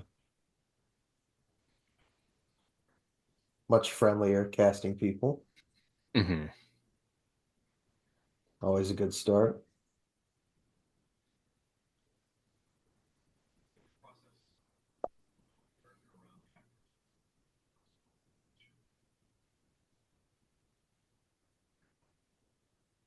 Oh, my coworkers just came back from Paris. Heard it was great. Never been to Paris. I haven't either. What I was told is there's so much to do that she was there for a week, but wasn't able to do everything because there's just so much there. So I was like, noted. If I ever go, I'll just plan for like 2 weeks. Yeah. So this whole sequence here, um, Justin Horowitz, she has like basically I guess like a microphone in her ear. So he's off like to the side and he starts playing the music. Hmm. So she sang all of this live. But she improvised when she would do the dialogue or when she would start singing. Huh. So as soon as she started singing is when essentially like he would start playing the music. So she could hear what was in the ear, so she knew when to like do all the stuff. So this is all live here. That's so good. I want to see the behind the scenes how they did the camera work for this. So Am the I gonna, piano playing now is the theme that he was like doing when she was she could hear this in her ear. huh?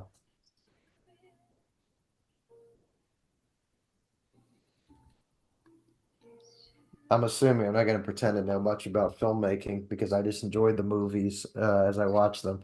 But like I assume all of this time that we're focused on her and everything's dark, they're removing everything and darkening the set so that you don't see Yeah, any. even you can have it where it's like all the light just comes to her. You can do it, you can fix it and like you can add edits in post, you can remove them, but Yeah. a lot of it I think is he did practically within. So yeah, it's like when you see the lights go down, you can you basically can do that all on the set and just push. And then as everything goes dark, you can have those, as the camera pushes in, you can have those actors essentially just slide out of frame, so then you can keep pushing the camera in.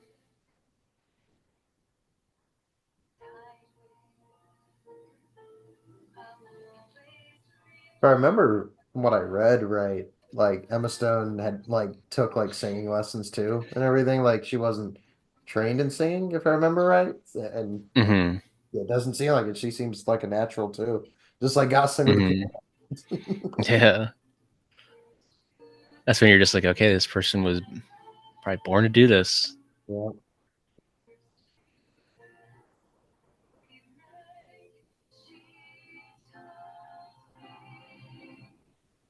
Let's get a Yorgos musical, considering she's in like everything he does now. Let's get a Yorgos musical. Yeah. Something completely I know weird. she's Kinds of Kindness coming, and then I think they just, I think she's in his next one coming too, that they're about to start Yeah, filming. the Save the Green Planet or whatever it's called. Or Yeah. they ain't got renamed, but it's her and Plemons again. Mm-hmm. Good to see Plemons finally being in a bunch of stuff. Yeah, he Yeah, won the Palme d'Or, Best Actor. He won yeah, the yeah. Like, Palme d'Or at Cannes. Not he didn't win the Palme d'Or, but he won Best Actor. admittedly, I've not seen him in Breaking Bad because I've not watched Breaking Bad still. But like, it's like whenever it'd just be like the meme of him from Killers of the Flower Moon. Whenever um he'd be in something, it's like I'm here to see about Jesse Plemons. See what about him? See who's not appreciating him because he's just so good in everything he does. He's great. Sounds like he might be another Oscar player this year for Kinds of Kindness. So Oh we'll yeah. see. That's in like that comes out in like 3 weeks. Can't wait. Yeah.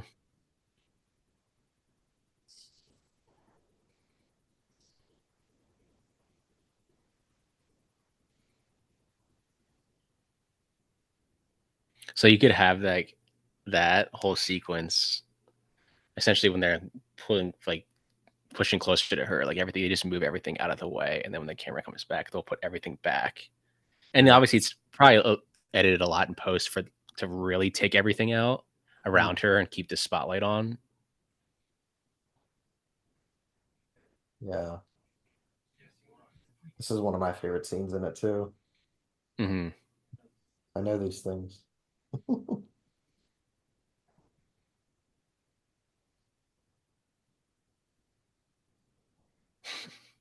Part.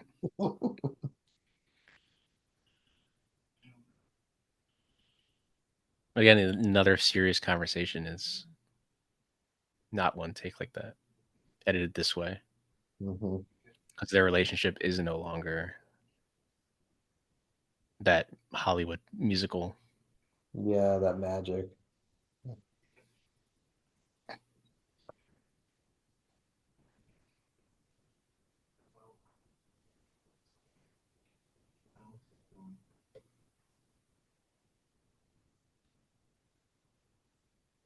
Sebs.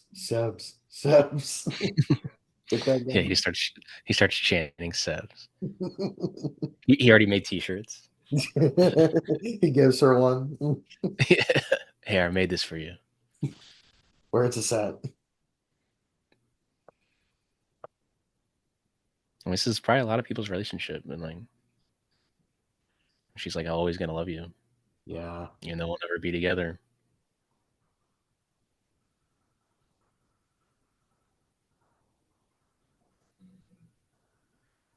Every time.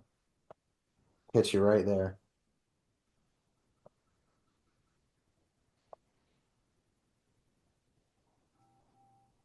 Because that's when he like would know. I'd be like, I think in the theater, I was like, yeah, they're not gonna end up together. When she said that, Yeah. I thought the movie was gonna end right here, because you could have it end like here. Yeah. The original ending has her like leaving the Seb's bar and getting back into the car, and the car drives away. Then they decided to just end it where she walks out and End it he's with them like looking at each other. Yeah, yeah. I like that better. I like that better than the car or them ending right there. yeah. Transition 5 years later. that painting, so good. No, Horrendous she's the parking star. job. Doesn't matter. She's the star. I can park however I want. Goes into where she used to work. Same shot. Jazzy jingle bells, kind of tying back to earlier. Mm-hmm. No, she's the star. I think it would have been cool to have the same manager there though. And she walks in, she's Yeah. Being like, remember when you treated me like trash?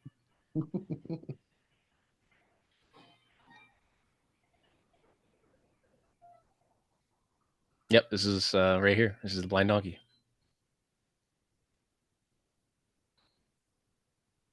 They have those booths there still. huh. Right down there to the left would be where the dartboard is. Obviously not there. Yeah, this whole bar layout is, yeah. Wow. They obviously built the stage more. There's that stage isn't there, but Hmm. yeah, that bar is still the same. The crime is nothing commemorative though. Mm-hmm.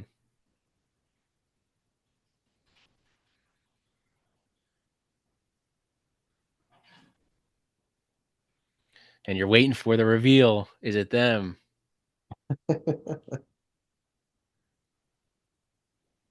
No. What? This is bullshit.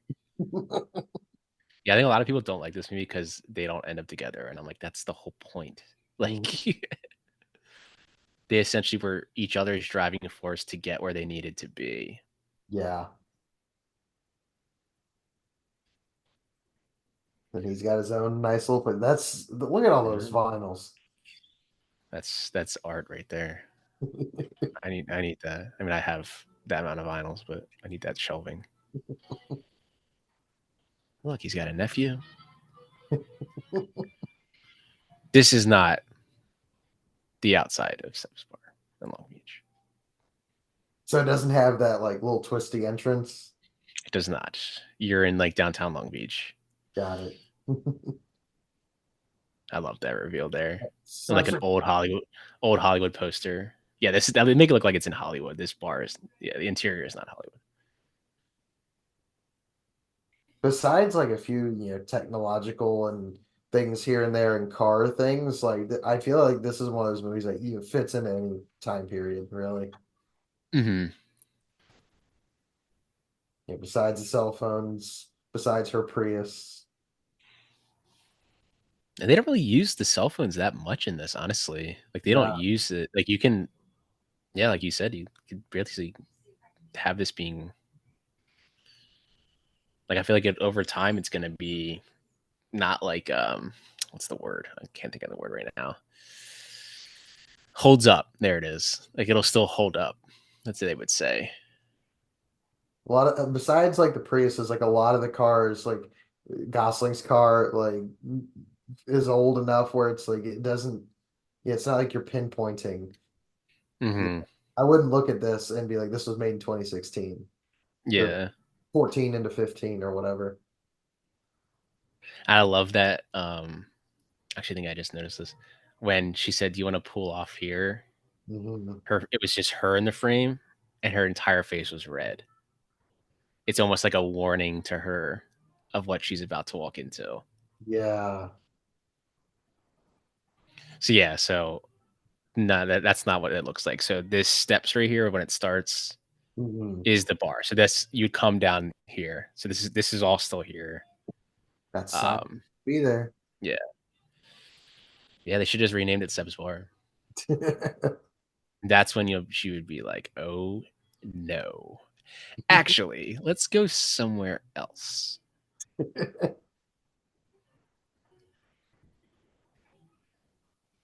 It's like she really does a good job conveying that, the oh no factor, but also that curiosity is there. It's like, oh my God, Mhm. you did it. There's the bar stool. There's a stool, all of his collectibles that he's had. Yeah, I do like this bar layout. It's well, obviously still what it is, but I've always liked this bar. Hmm. Like they don't have these tables. It's all like long, like really tall tables for people to stand and drink. Yeah, this lounge chairs are where it's at. Yeah. Yeah, could you imagine like being like you're playing, and then you look to your left and you're just like you just freeze seeing you just make direct eye contact with her, being like, fuck. Like right now you don't see her. And then like you just look right up and be like direct eye contact. Like, no Yep. shit. I'm a big fan of the fact that I was looking at the cast, and Fufu Eddie is a real person. Oh, He, nice. the drummer, he's a real guy. And then boom.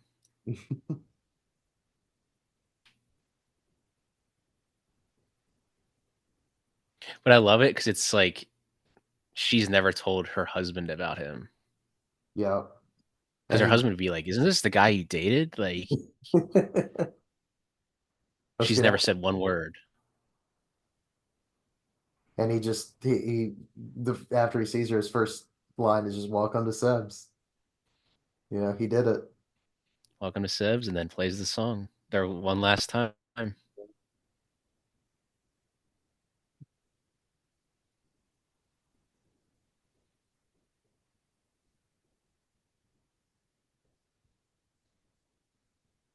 It took them a year to edit this movie. Oh my God. A long time.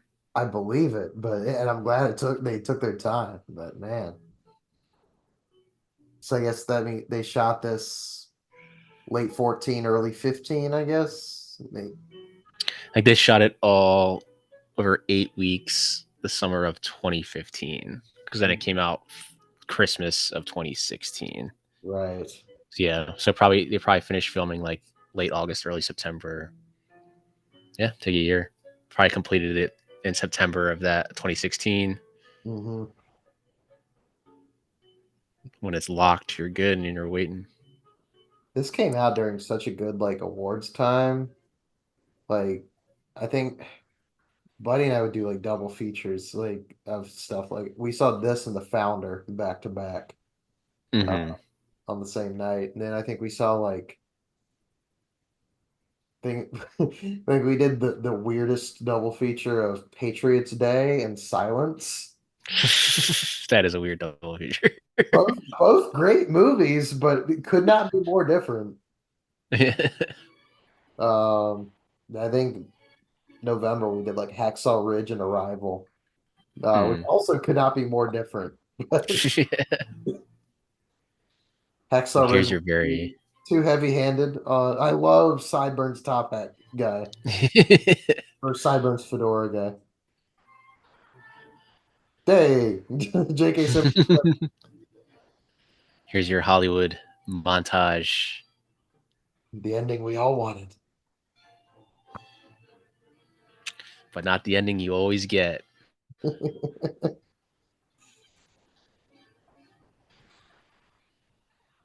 Yeah, I think originally when he was trying to get a studio to buy it or like finance it, they wanted to change the ending to them Mhm. together, and he was just like, no. So he would always deny. He's like, nope, I don't. They're not supposed to be together. Yeah. I mean, this is like everyone. Like your entire dream is like everything works out perfectly.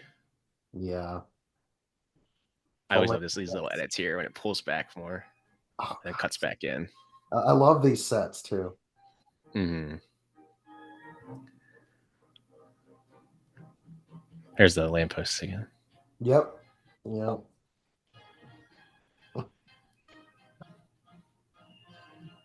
I love the freeway going up into the Freeway. yeah, Yep. Freeway from where we started. the people driving with a little steering wheel. Mm-hmm.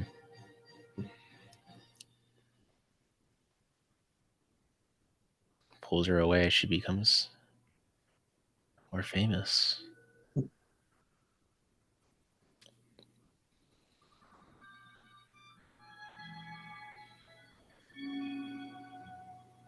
I love this framing. The silhouettes. The silhouettes. Yeah. Got it.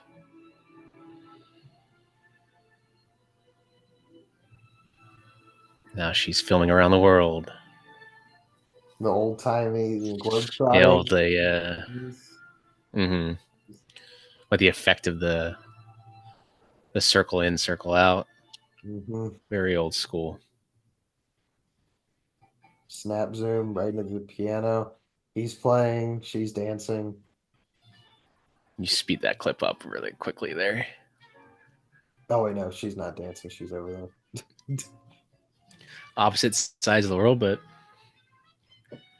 doing different things, but they're still together in this dream. Mm-hmm.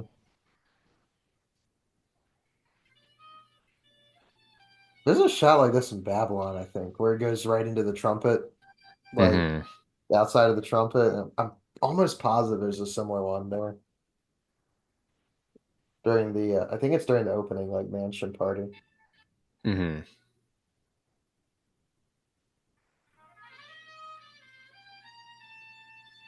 Push in.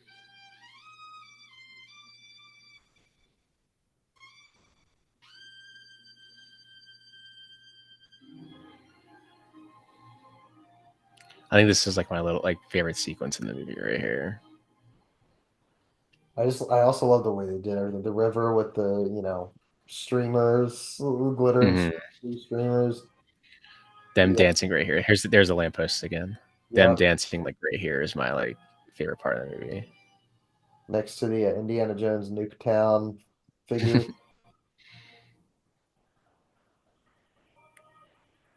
Like this is very 1930s Hmm. Hollywood.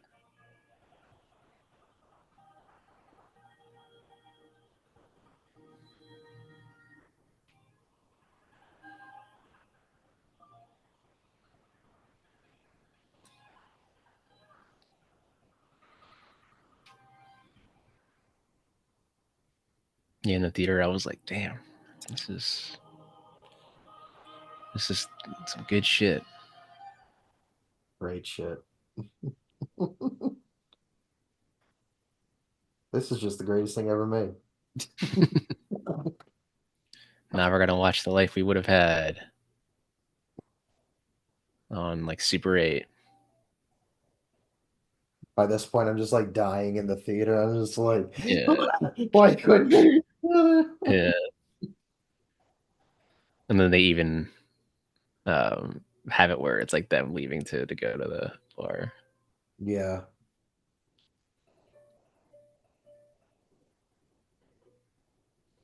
I think it's also like there's something in me that's like always like ends up being like one of the last things I watch every year. Just like that emotional catharsis feels like a good way to end and start a new year. I don't. Mm-hmm. Like get it all out to Yeah. start Yeah. fresh. Also, this movie has like every high and low, and Mm-hmm.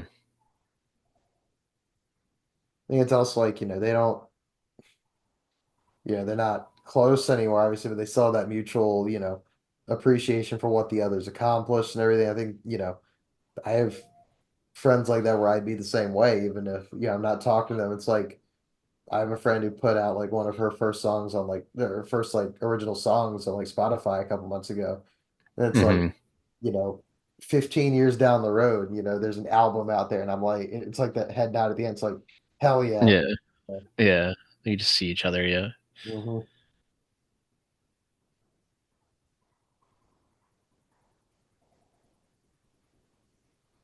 They're much closer to each other here than she interacts with Mm-hmm. her.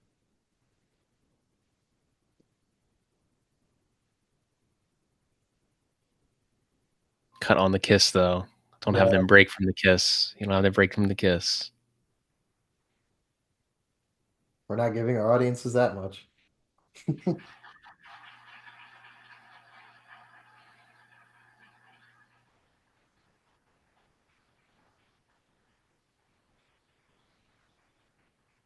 Yeah, I love like that she never told him about him. Yeah. Like he has no idea, and obviously his family knows her. Hmm. Even like the home videos kind of factor into that timelessness. It's like You can't Mm-hmm. tell what era it was made in because it looks grainy, but not too bad and not too Yeah. to be cell phone video. One last look.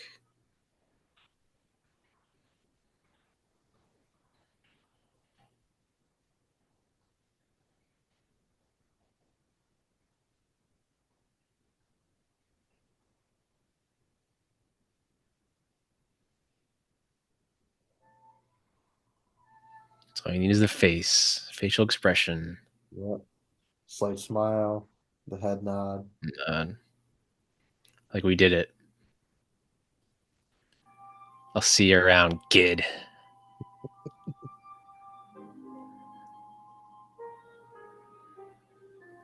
Here we go. And give me more endings like this where it just says the end and just like boom. The end with the Hollywood like premiere lights. Yeah, the The end. searchlights. Perfect. Perfect.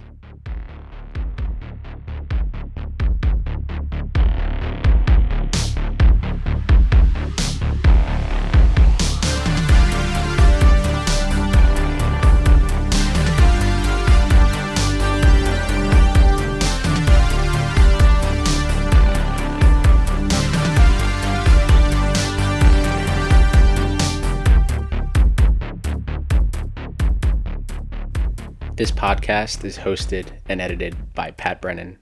That's me, with intro and closing music by Patrick Baxter.